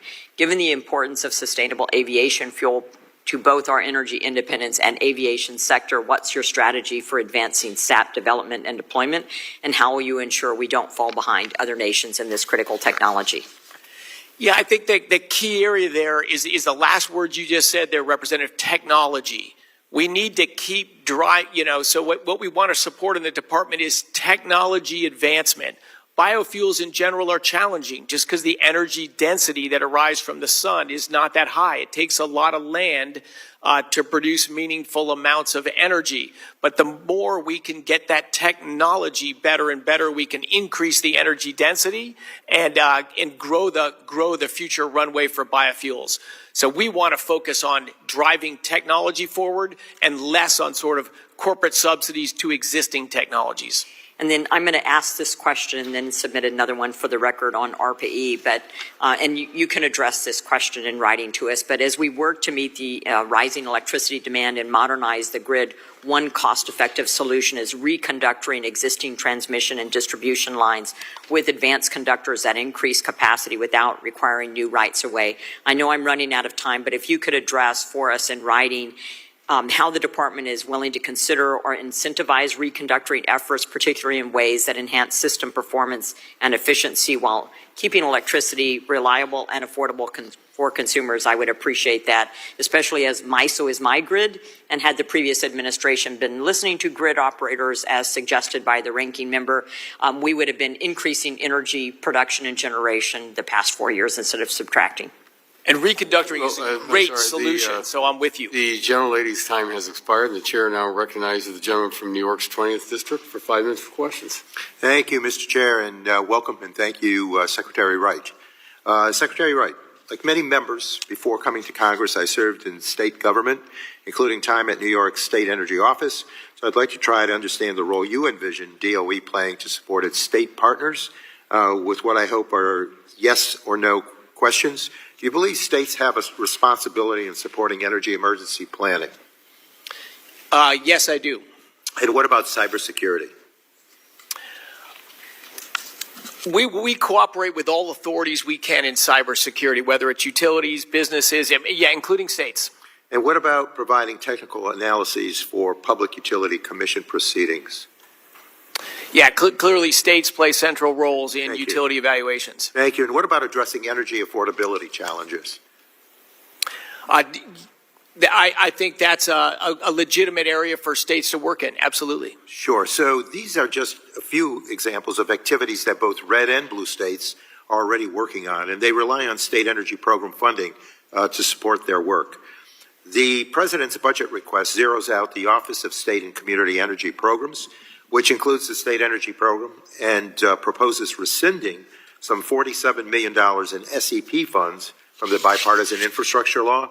How does the administration reconcile the need for states to do this important energy work while also eliminating funds that enable it? Well, obviously there's multiple ways to fund state energy offices, and the most logical way is by the state government. So whether there's a federal government role in funding state energy offices, I think it's pretty legitimate to say it shouldn't be funded by the federal government. It should be funded by the states. Well, I met with a governor yesterday, a Democratic governor, so we cooperate with states no matter what. Funding of state energy offices, it's probably better left to states. Well, you know, there's talk already about adding on the cost of Medicaid to states, asking them to have skin in the game for nutrition assistance programs, having them enable EPA activities. The list goes on. And so this is piling up a lot on the states, and I don't know if it's realistic. But putting aside 2026 funding, I've heard concerns about DOE staff reductions, particularly the Golden Field Office having lost one half of its workforce, that are essentially stopping state energy program grant review processes. Many states are currently waiting for approval for their next allocation of previously appropriated funds. Can you give us some insights, sir, into what's going on in SCEP and whether you are committed to getting previously appropriated funds allocated to states in a timely manner so that they can continue the type of work that we've previously discussed here. Well, I think the main funding out of SCEP is done on an annual basis, and those are usually, I think, delivered in July, and we are working towards that goal, and I think we'll make that goal or be very close to it. So I don't think you'll see a huge disruption there. Or I hope so. And I know many members and President Trump have expressed concerns about rising energy costs.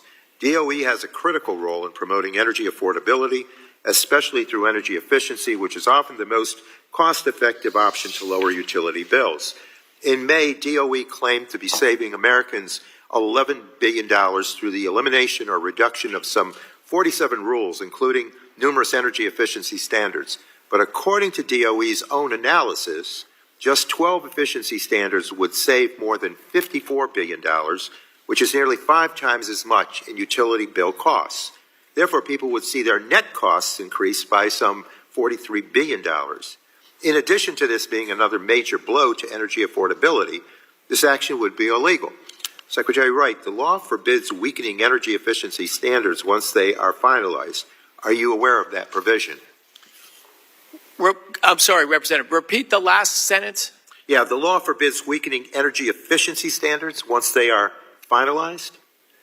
Well, I can assure you we are following the law and Okay. very carefully reviewing these things, but we think that consumers should choose the trade-offs they want to make and not the government, making people buy more expensive, Right. less effective appliances. But back to those energy efficiency standards, I'm citing Section 342 of the Energy Policy and Conservation Act. And in 2004, a federal appeals court ruled that DOE could not weaken efficiency standards once they are finalized. So, Secretary, are you aware of that ruling? I can assure you that the legal team at the Department of Energy that's heading up these efforts is aware of these laws and being very careful to comply with the laws while at the same time restoring choice and freedom to American people. Right. This attack on energy efficiency standards is not only harmful to Americans, I believe it's illegal. So, Mr. Secretary, I hope you reconsider this action. I request, Mr. Chair, unanimous consent to add to the record this policy analysis document from the Appliance Standards Awareness Project on the effects of the proposed rollbacks of efficiency standards on consumer energy costs. Without objection, so ordered. I appreciate that, and with that, I thank you and yield back. And the gentleman's time has expired, and the chair now recognizes the gentleman from Michigan's 10th District for 5 minutes for questions. Thank you, Mr. Chairman. Thank you, Secretary Wright, for being here and for the hard work that you and the Trump administration are doing to advance an America First energy agenda. Republicans are advancing an all of the above approach to ensure that we remain global energy leaders, and I like what you said, all sources that actually work in reality. Mr. Secretary, I'm extremely encouraged by your agenda. I look forward to working with you and your team to ensure that we're prepared to meet the moment and continue to excel in global energy production. So I'm just going to jump right to the questions because your time is very precious. In 2024, NERC's long-term reliability assessment, they stated that the greatest threat to our power grid is our shift to intermittent resources and premature retirements of thermal generation. NERC's 2024 long-term reliability assessment also projected that the Mid-Continent Independent System Operator, MISO, which covers my district and in Michigan, will experience a 4.7 gigawatt shortfall by 2028 if current expected generator retirements occur. In your discussions with MISO, have they discussed how any current state net zero policies have contributed to current cost increases to consumers and expected power shortfalls in the future? Absolutely, Representative. Thank you for the question. And look, many people at DOE have been in dialogues with NERC and with MISO about these issues. But I think you hit the nail on the head. Like, what do we want? We want to reshore manufacturing to Michigan. We want to bring data centers to Michigan. We need to grow the supply of affordable, reliable electricity in Michigan, and closing plants, the coal plant, for example, with 15 years left in its average lifetime, get closed for political reasons, closed to show, virtue signaling we're going to move away from coal. That's not in the best interest of Michigan ratepayers and Michigan citizens. But yes, utilities get bullied and influenced by state politicians and national politicians that have political agendas around energy that are often not aligned with ratepayers and citizens in those districts. So premature closures in the past have greatly increased the likelihood that ratepayers will pay higher. Thank you for that. Yes. I've heard back you were mentioning the J.H. Campbell coal plant in Southwest Michigan. Can you please walk me through the administration's reasoning for this order, the emergency order? Could you articulate the reasoning for that? Yes, and again, along the lines you just discussed, MISO, where in the system operator in which this plant exists in the Midwest, is the lowest reserve margin we have, meaning the greatest risk of blackout. And, of course, it's the industrial heartland of the United States. And there was one recently. Correct? There was a blackout 2 days after we issued that order to keep that coal plant open. So when opponents were saying the White House claims that the intermittent nature of solar and wind generation will lead to energy shortages and fail to meet the surging electricity demand, 2 days after they said this, there was an actual shortage. Correct. So it sounds like you reacted quickly, and you reacted at least on time to not make it worse. Last question. I'm very concerned that even though we are trying to keep as much power online as possible, that this is going to directly result in increased rates for people in the state of Michigan. I'm sure you're aware that Consumers Energy filed a complaint with FERC against MISO seeking compensation for keeping open the J.H. Campbell coal plant this summer. I look forward to working with you and your team to make sure the reliability in our region is strengthened while not being financially punitive to our energy customers in Michigan. As MISO is a large organization, where this power is dispatched is going to benefit a larger organization. And so, therefore, those costs should necessarily be spread out, as we all have to make sure that we are cooperating to make sure that we keep our power high and keeping our costs low. Is there anything that I have missed that would more accurately reflect the administration and your actions specifically related to that coal plant? I think you're very well spoken, right on, and I share your interest for a reliable, affordable grid. That's what our citizens and our ratepayers want, and that's what we need to work towards. I would also encourage you or thank you for your efforts on the big, beautiful bill. The reforms in there in energy policy will not only save Americans money by stopping the 30-year-long subsidies for intermittent energy sources, not only will the federal government save money, but by stopping the rapid increase in intermittent sources on grids, we will reduce stress on grids and reduce costs. So thank you for your leadership in this area. I appreciate your support. Hopefully we can make consumers whole. Thanks. Bye-bye. And I yield. Thank you very much. The chair now recognizes the gentleman from Texas 33rd District for 5 minutes for questions. Mr. Chairman, thank you very much. Secretary Wright, thank you for being here today. Congratulations on your appointment. I know that we've had some good news in the oil patch and some interesting news in the oil patch. And I wanted to just ask you a few questions, particularly around everything that's happening nationally.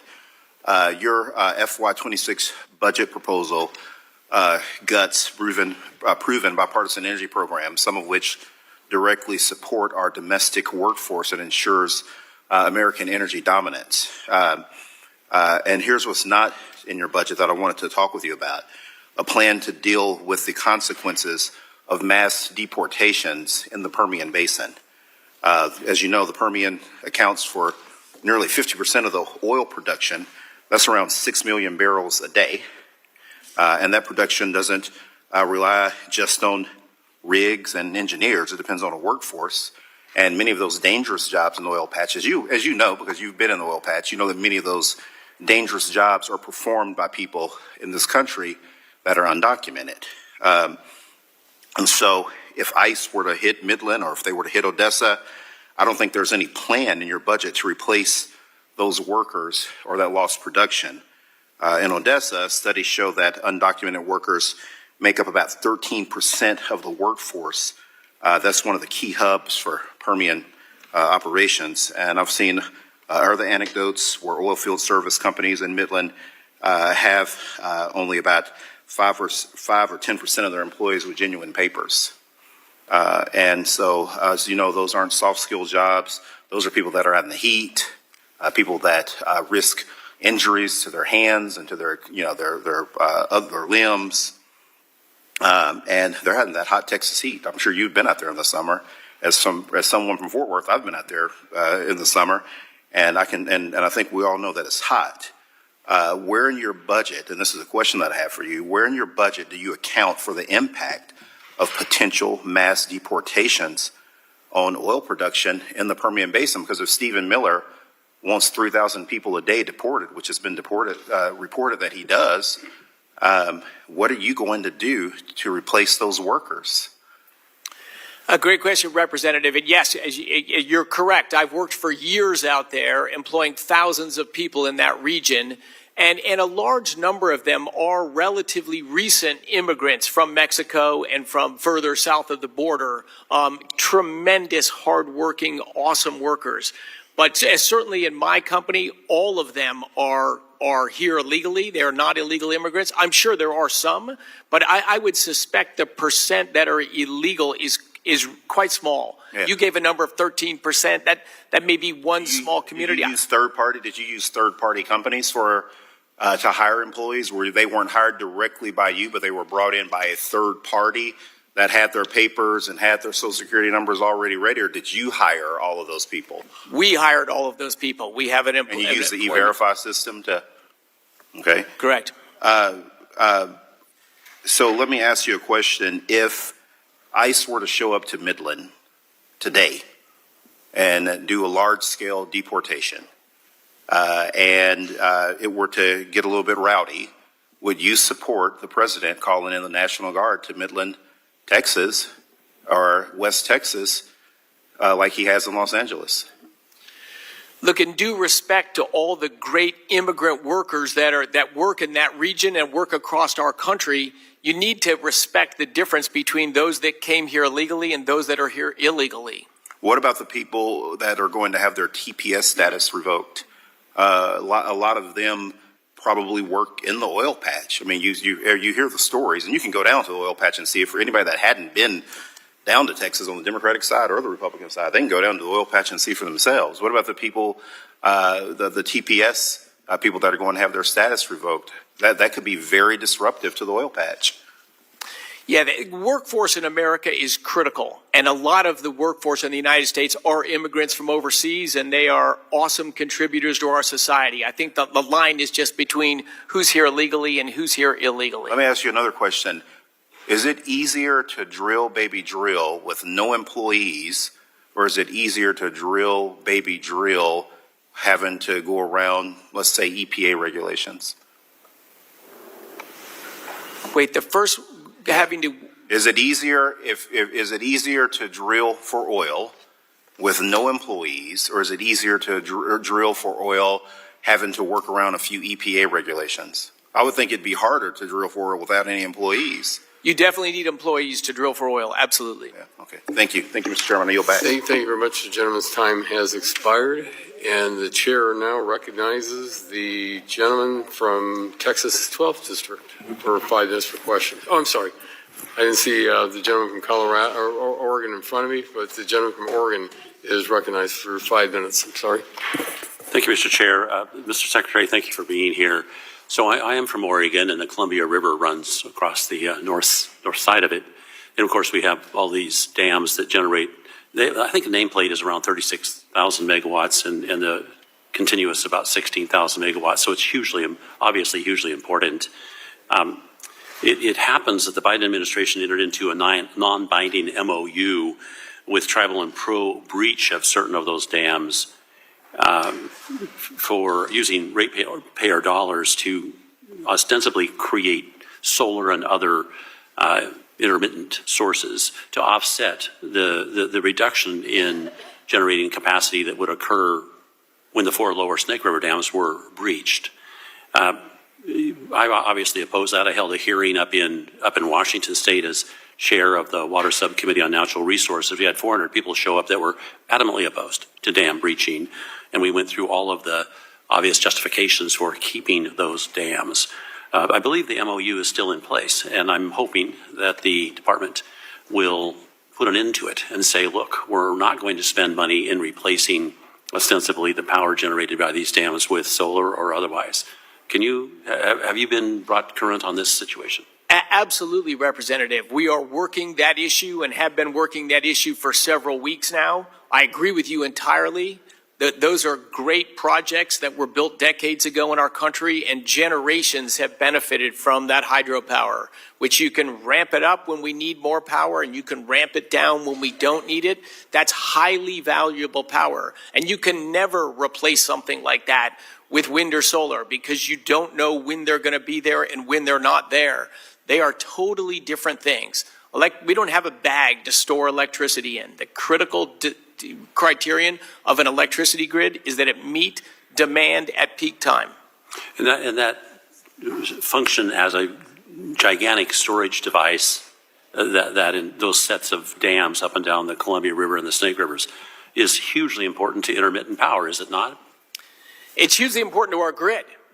Absolutely. They can reduce the damage of intermittent power sources, but even without intermittent power sources, you need to be able to have higher electricity at times of peak demand and less electricity at times where demand is low, and hydropower allows you to do that. They're tremendous resources. There's no doubt that we're engaged in an existential battle when it comes to artificial intelligence, and there's been a number of server farms owned by many moving into the Northwest. I think they're going to be a huge part of us ultimately winning that race. But there seems to be a disconnect when it comes to the absolute need for additional electrical generation. I see that we have basically a flat production curve, flat, and China has one that's shooting straight up. What is your plan? What is the department's plan to do to catch up, if you will? We need to pivot the direction we've been on in this country. You know, again, during the last 4 years, we spent tens of billions of dollars to do two things: to subsidize the installation of intermittent sources. Peak demand in PJM, where we are right now, inauguration night at 4 a.m., wind was 2% of electricity, solar was 0. Together, between the two of them, 2% of peak demand. That's when it matters. If you're not there at peak demand, you're just a parasite on the grid because you just make the other sources turn up and down as you come and go. So we are trying to reduce the barriers to investment in reliable dispatchable sources such as hydropower. And we are doing everything I can together with this Congress through the big, beautiful bill to reduce the subsidies that put intermittent, unreliable sources on our grid. We pay people to put stuff on our grid that ultimately makes our grid more expensive. If you subsidize something, it better be cheaper. We're subsidizing something and getting a more expensive product at the end. That's a big loss. And could you also, can you also address the fact that with intermittent power, you have to have a backup, thus you double the cost, triple the cost, because you can't just rely upon wind when the wind doesn't blow. So you've got to have that backup. So that's driving up the cost of that particular source of power, is it not? Well, correct. And we're inadvertently making all these other energy sources have to back them up. If you build a natural gas power plant, for example, and then the sun shines and you got to turn it down, and then the sun goes behind a cloud and you got to turn it up, that's a much less efficient way to run a power plant. Our electricity markets have rewarded low-value electricity, and we've subsidized to put more of it on. Germany and Denmark and England have shown where this leads: deindustrialization. It really does. Thank you so much. Yield back. Thank you very much. The gentleman's time has expired and yields back. The chair now recognizes the gentlelady from Washington's 8th District for 5 minutes for questions. Thank you, Mr. Chairman. Before I even start, as I listen to the bashing of intermittent sources of energy, it occurs to me that we could resolve all of those issues if we got sensible permitting reform done, and there is a bipartisan bill that I would love to see us work on together to do just that. Thank you for being here today, Secretary Wright. Like many of my colleagues, I'm very concerned about the staffing cuts that have taken place under your leadership. It seems to me that the rollout of these cuts, especially in Washington state, has not been strategic or tactical. They've been indiscriminate and arbitrary and are often followed by an oops. And you know better than anyone that Department of Energy employees are some of the most educated, nimble, strategic federal workers and really have irreplaceable expertise. So it doesn't look good, and it doesn't bode well for your reputation to kneecap such an important agency at a time when energy needs are skyrocketing and we're facing a climate crisis and need to decrease emissions. So I'd like to highlight the issues at the Bonneville Power Administration. I only have 5 minutes. You know what Bonneville does. It's a balancing authority that keeps the lights on in the Northwest, keeps electricity flowing. We've got engineers and operators who manage the grid 24/7, and the linemen who go out in the worst weather and repair that grid. And every single person there is necessary. They also do this at zero cost to taxpayers. This is all ratepayer funded. And so to take a doge to that and fire people makes no sense for any explanation you might give. So my first question is, I just want to know, were you aware that Bonneville was already encountering a workforce shortage before this year's staffing reductions? Yes, I was aware of that.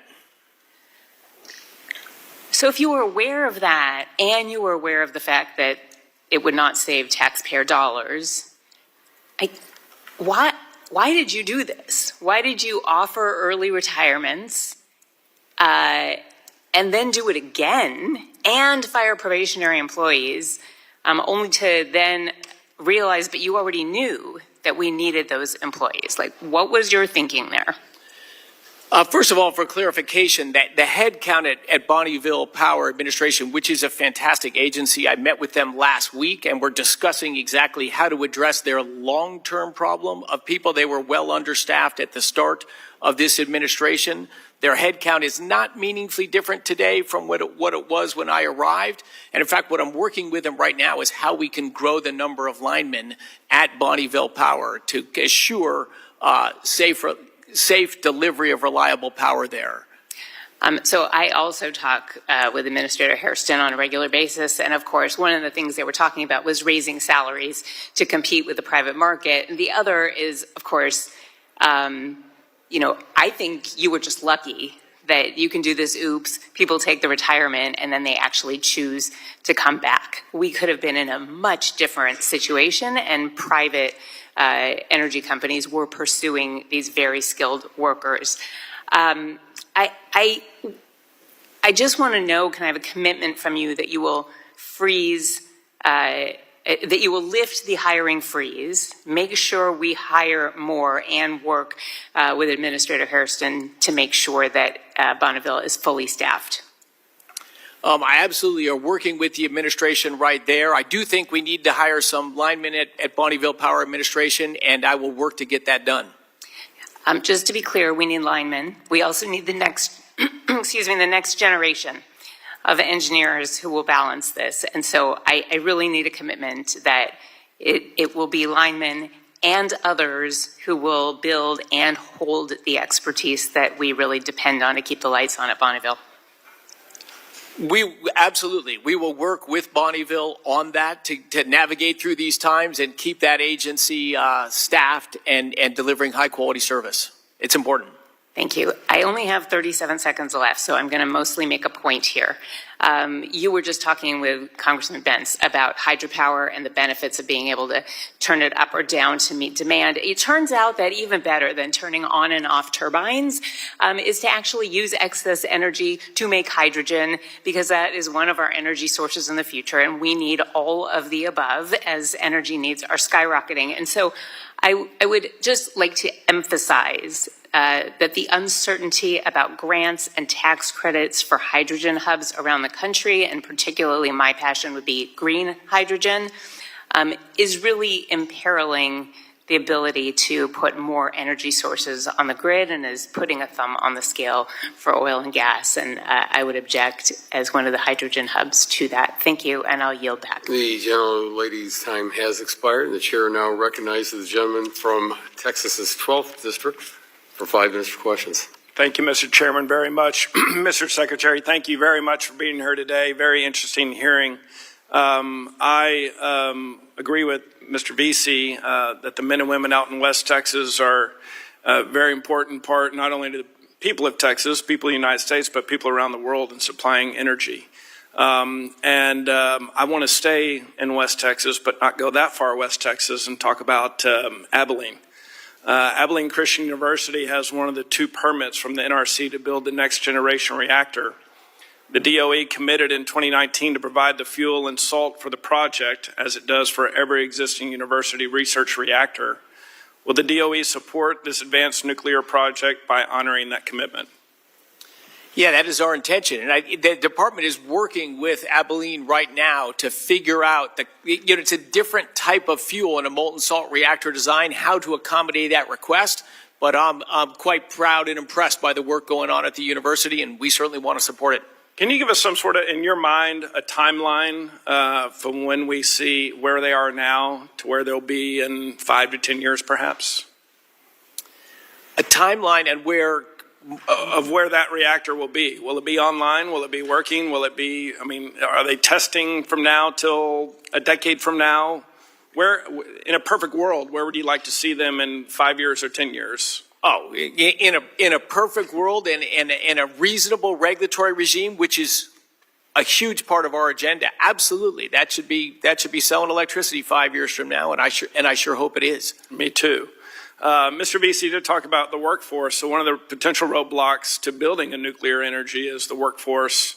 How will the DOE budget requests increase support for universities and technical and community colleges to train the next generation of nuclear scientists and skilled workers to be able to support the goal of the nuclear build out?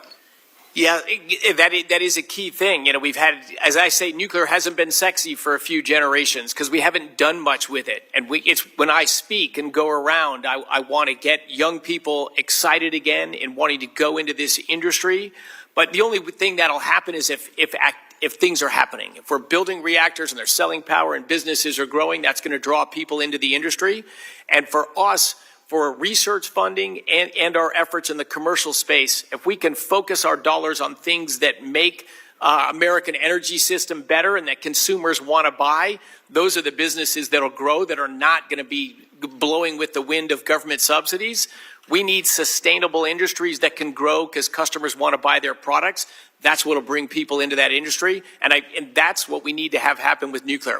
Once we can build some reactors and get some efficiencies and drive costs down, I think this industry can really take off. And one of my colleagues across the aisle earlier was bragging about the Texas grid and that the wind and the solar especially, but those are subsidized, correct? They are. And our other entities on the grid, nuclear, natural gas, coal, are not subsidized. Is that correct? That is correct. Okay. So, in fact, they're penalized. Right. Thank you. By being forced to turn on and off all the time. Right. So to that point, we obviously need more power in Texas. There's no doubt about that. What's your thought of how Texas goes about to create more power, or the power needs in the future for us? Well, one of the houses in Texas, I'm not sure if it was the House or the Senate, passed a bill. I do not believe it's the House. But it's passed them both. But yeah, passed them both. And I think that's a very electricity is complicated. And again, as I was discussing before, because you got to balance supply and demand at all times. But I think that Texas proposal that if you're going to bid into the electricity market and be treated like everybody else, you got to be able to provide 24/7 power. I always say to people, would you pay the same amount of money for an Uber that you didn't know when it was going to pick you up or where it was going to drop you off? That's just not the same product. We need to have people bidding into a marketplace that are both delivering the same product, which is 24/7 electricity, because that's the only thing customers will buy. Perfect. Thank you very much. Thanks for your time, Mr. Chairman. I'll yield the rest of my time. Thank you. Well, thank you very much. The gentleman yields back, and the chair now recognizes the gentlelady from Texas's 7th District for 5 minutes for questions. Thank you, Chairman Latta. A lot of Texans in here today. Obviously, this is very important to our state and our constituents, and so I thank you, Secretary Wright. I think this has been an important and useful hearing for all of us, and I've made a lot of notes and a lot of questions on a lot of things this morning. I hope we can get to all of them. I kind of think we can't, but let me start as I planned, which is letting you know, Mr. Secretary, that I represent Houston, the energy capital of the world, which is home to 11% of United States energy jobs jobs, and there are more than 4,700 energy-related firms, and where I understand you have many friends, Mr. Secretary. Energy capital of the world. I agree with you 100%. It sure is. My colleagues here are tired of hearing me say it, but it's important. And the issues that we're talking about today are really important to my constituents. And the number one thing I'm hearing from them, as well as from people in the business across the country, is the need to know the rules and regulations and the requirements to be able to trust that long-term projects can move forward and that they can get the approvals they need. And certainly I agree with my colleagues who have said we have got to tackle permitting reform in this committee, in this Congress, and have good bipartisan, durable permitting reform. That's a huge issue. They need permitting certainty. They need investment certainty. They need to be able to plan, as you well know from your experience, and before making these multi-billion-dollar investments that Americans across the country are going to rely on, they need to be able to rely on the process itself. And so I agree that the process can and should be and must be improved. But what we're seeing right now is really a destruction of the process across the board, a destruction of the legislative process, a destruction of the administrative process, and it's causing chaos that's going to continue for years to come. And so in response to a question from Mr. Latta earlier this morning, you said the administration is focused on bringing in private capital and that that's an important part of your work. But this environment is not conducive to investment for private capital.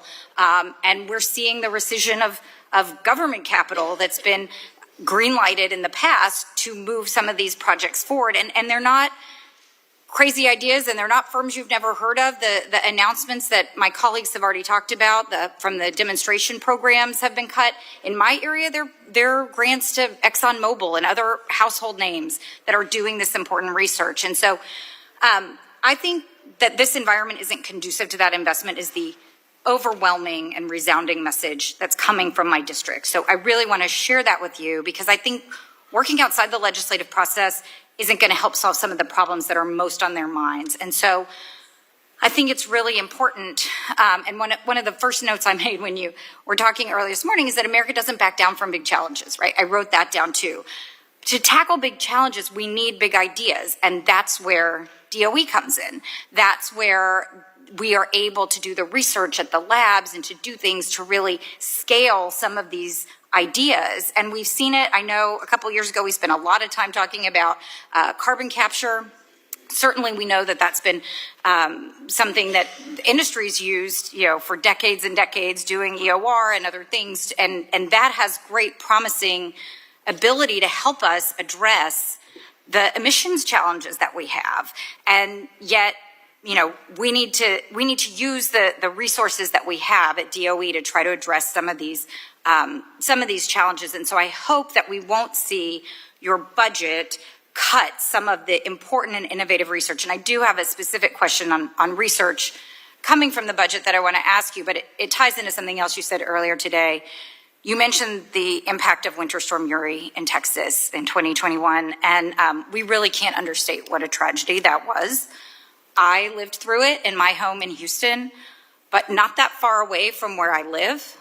A little boy froze to death in his bed when the heat went off. That's what we're talking about when we talk about the importance of these issues. And from your testimony, it seems to me like you might not know that FERC found that 87% of the unplanned generation outages were because of fuel issues related to natural gas, not renewables. So I just want to make sure you know that. I'm happy to share that with your team.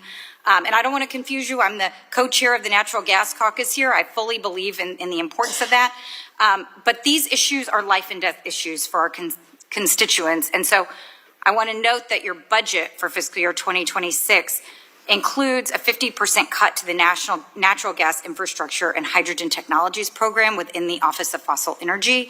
And I want to know if that includes weatherization research and development. And because I've spent the whole 5 minutes talking, I'm going to have to ask you to reply for the record with the answer of what those cuts are. But this weatherization technology across the spectrum is just critically important. And so I hope you can answer that for me. Thank you very much. So much, Chairman Latta. I yield back. The chair now recognizes the gentlelady from North Dakota for 5 minutes for questions. Well, good afternoon now, I think officially. Secretary Wright, so great to see you here. I still remember meeting with you in Bismarck, North Dakota a couple years ago, and your very inspiring comments there. So great to have you out here in this role, and I really very much appreciate your work to both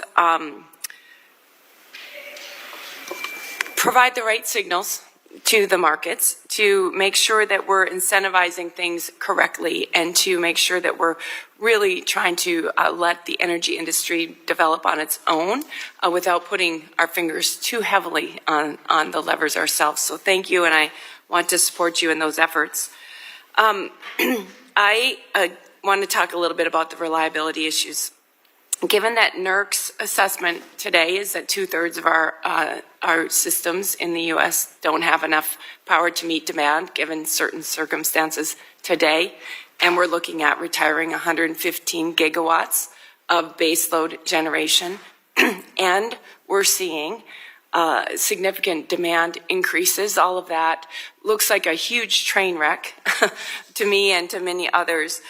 So today I introduced a bill. It's called the Baseload Reliability Act, and it will give DOE, FERC, tools and the grid operators tools to help slow down the retirements, at least in time, for a new baseload or dispatchable resources to be brought on that is kind of equal in nature and how it responds to the grid. So I want to invite your look at that and your support in that. And one of the things that we need to do and be doing is actively tracking where those planned retirements are and how they might impact the grid. And I just wanted to ask, is that something that your office is already doing and working on? It is, Representative, and thank you for not just your comments and question here, but for your leadership. You've been an outspoken person in what I used to call energy sobriety, just being thoughtful. Look, there's no clean energy sources, there's no dirty energy sources. They just all have different trade-offs. Right. But we produce energy for one reason, which is to better people's lives. So having a reliable grid that's as affordable as possible and that can grow so we can bring industry and more job opportunities to our states and communities is just critical for doing that. And so, yes, it is a thing we're doing right now because we now are seeing significant demand growth signals. People want to build data centers. I've met with every one of the hyperscalers and a whole bunch of people that want to bring industrial factories and plants back to the United States. I think it's awesome. It's awesome for our country. It's awesome for blue-collar workers. It's something I really want to see happen, but that is their biggest worry. Hey, if we come here, how am I going to navigate through FERC or whatever to be able to build a power plant? How am I going to know I have reliable, affordable power? It's going to take me, $10 billion to build my plant. It's going to run for 40 years. I want to know how I can get confidence in the energy thoughtfulness of the United States and that price.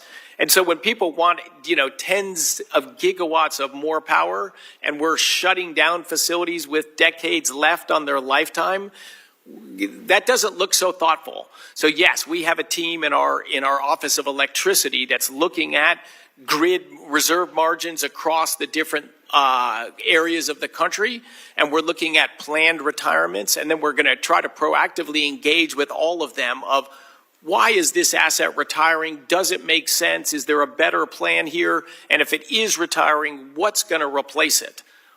That's equally dispatchable and firm reliable and won't add to the cost of the grid or either increase the cost or reduce the reliability of the grid. Good. My bill would bake what you're doing into law and basically require it so that before anybody could retire a unit in one of the regions that have an elevated reliability risk, they would have to prove that it's being replaced in advance by equally reliable power. And then if it isn't, then they would give you and FERC tools to require that they run and some financial support to help cover those costs so it doesn't fall on the ratepayers. And I view this as being, this might be a 5-year thing. This might not be forever, but right now we're behind. So let's stop retiring. Let's make sure we're bringing new resources on as quickly as possible. I stand with my colleagues across the aisle to work on permitting reform to bring things up as quickly as possible. But meanwhile, we need to keep what we have. That should not be a partisan statement. Thank you for your leadership there. Oh my goodness, I'm already out of time. Forward to working with you. And it yields back, and the chair now recognizes the gentlelady from New York's 14th District for 5 minutes for questions. Thank you so much, Mr. Chairman. Before I dive into my questions, I just wanted to clarify some of the exchanges that happened recently. First and foremost, there was kind of an insinuation that after confirming that solar and renewable energies receive public subsidy, there was a little bit in the exchange that folks may have insinuated or taken from it that fossil fuels do not receive public subsidy. That's not what you're saying, right? Correct? Mr. Secretary? Nowhere near of the same magnitude. And there's controversy about how to count them. I would say no meaningful subsidies today for oil and gas in the United States. Okay, I think you're right in that there's a disagreement in that. Because I think what most people consider a subsidy is public use, public resources going to an industry or corporation. And in 2022 alone, we're looking at $10 to $52 billion in direct subsidies. Anywhere between, again, depending on how you count it, $1.5 to $7 trillion globally in the fossil fuel industry receiving subsidy, in addition to tax breaks, in addition to also public lands. I was the chair of the Energy and Mineral, ranking member of the Chair and Energy Mineral Resources Subcommittee on Natural Resource, and public lands alone that we had leased for pennies on the dollar for oil companies to drill on. I think those would be considered subsidies, but there may be a difference of opinion there. Additionally, the other thing that I wanted to clear up as well is this exchange previously on the immigrant workforce for many of the oil fields and the industry. You stated that there's a difference between quote unquote illegal immigration and legal immigration. But what is your stance on the ending of legal status for immigrants in the United States who are here documented? The devil's in the details, so I don't know enough about the issue you're raising to give a comment. I'm very passionate about immigration and all that, but I'm not sure exactly the question you're asking. So there are hundreds of thousands of legally documented immigrants here, many that work in the energy sector that, you know, are here under different kinds of authorizations, one being temporary protected status that Mr. Vesey had raised. And the administration is ending this status that provides a path to work permits, legal work permits, for huge sectors of the workforce in the United States. Are you supportive of ending these work authorizations? Again, I'm not actively working on immigration policy and all that. I don't think I have a thoughtful response to that. Understood. I'll get back to my question line. In a February interview with Bloomberg, when asked what oil prices you are targeting as Secretary, you stated, lower is better. And I take it you stand by that statement, correct? Yes, in general, lower is better because there's far more consumers than producers. Mm-hmm. And even if that means oil company stock prices falling? I don't think American consumers should worry about the stock prices of oil and gas companies. You do need a healthy sector to actually produce, but that's what a market mechanism does. The cure for high prices is high prices, and the cure for low prices is low prices. And I think we're in agreement there. Given your statement on aiming for lower oil prices, what are your stances on the president's tariffs that are increasing costs of production? There's lots of impacts, and there's lots of things that impact the cost of production. Most of what the president is doing is going to meaningfully lower the cost of production. But his agenda to try to reshore heavy industry manufacturing in the United States, I think it's good for the country in the long run. Thank you. I'd like to reclaim my time. You know, there are several, there's an industry-wide consensus here. There has also been a survey in March of oil and gas companies by the Dallas Fed, which were littered about complaints around uncertainty. Companies in this survey commented on the rising costs for materials like steel, which was subject to a 25% tariff at the time and is now subject to a 50% tariff as of June 4th. Steel is obviously a very important input in oil and gas production and energy production writ large. Mr. Chair, I would like to seek unanimous consent to enter these complaints into the record. Without objection, so ordered. Thank you. Secretary Wright, how does the President's tariffs plan and policy, particularly around steel, align with lowering costs for reducing uncertainty? Well, if I could interject, the lady's time has expired. If you could answer that in writing, that'd be appreciated. Thank you. I'll do that, or we can talk another time. Great. Thank you. The lady's time has expired. The chair now recognizes the gentleman from South Carolina's 7th District for 5 minutes for questions. Thank you, Mr. Chairman and Secretary Wright. Thank you for your testimony today, for joining us. I represent the 7th District of South Carolina. It's one of the fastest growing regions in the country. From the beaches in Myrtle Beach to the industry hubs of Florence, we're seeing a surge in population, in investment, and of course with that, Mr. Secretary, comes energy demand. Our economy is being transformed by advanced manufacturing, high-tech data centers, and a world-class digital infrastructure. And thankfully, South Carolina is leading by example. Over half of our electricity is generated by nuclear energy, which is clean, reliable, stable, is resilient. We're home to facilities like the Robinson plant in the district, which represents enormous potential for large-scale nuclear reactor development. We have a skilled workforce. South Carolina always has in this industry. And we have institutional expertise. What we need now, I think, and what we've had problems with in the past under prior administrations is we need a federal partnership to match that ambition. I think we've heard on the Oversight Committee last year the delays with the DOE under Secretary Granholm about how the problems that they were facing and that they at least were envisioning ways that they could cut through the red tape and make sure that we could plug in nuclear power in an affordable way in this country. As you're aware, South Carolina is a leader in that national or the nuclear energy, certainly with the Robinson plant and several others. What specific actions would you like the committee to consider, whether it's new legislative authority or regulatory streamlining, to ensure that the Loan Programs Office can fully support this next wave of nuclear development and deliver results for communities like mine in South Carolina? Yeah, great question. The nuclear power industry has been hampered by, a growing regulatory burden. I've used this example before, but if you brought Grand Central Station, the train station in Midtown Manhattan, to the NRC, it could not be permitted as a nuclear power plant because its radioactivity is too high. That's just naturally occurring radioactivity in the granite in the building. So they use a thing called linear no threshold. High threshold radiation we know is very hazardous to human health.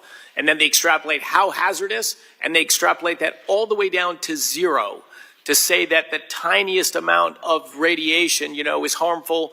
And so the thresholds below which you have to get are very hard to achieve and very expensive. I lived in Colorado before I got my new job. There's a lot of extra radiation just living at high altitude, flying in an airplane. So to me, what we need is just reasonable regulation. Everybody wants to protect the environment and human health. My gosh, But specifically about the Loan Programs Office, how can that be synthesized? What can we examine with that from a congressional standpoint to make sure that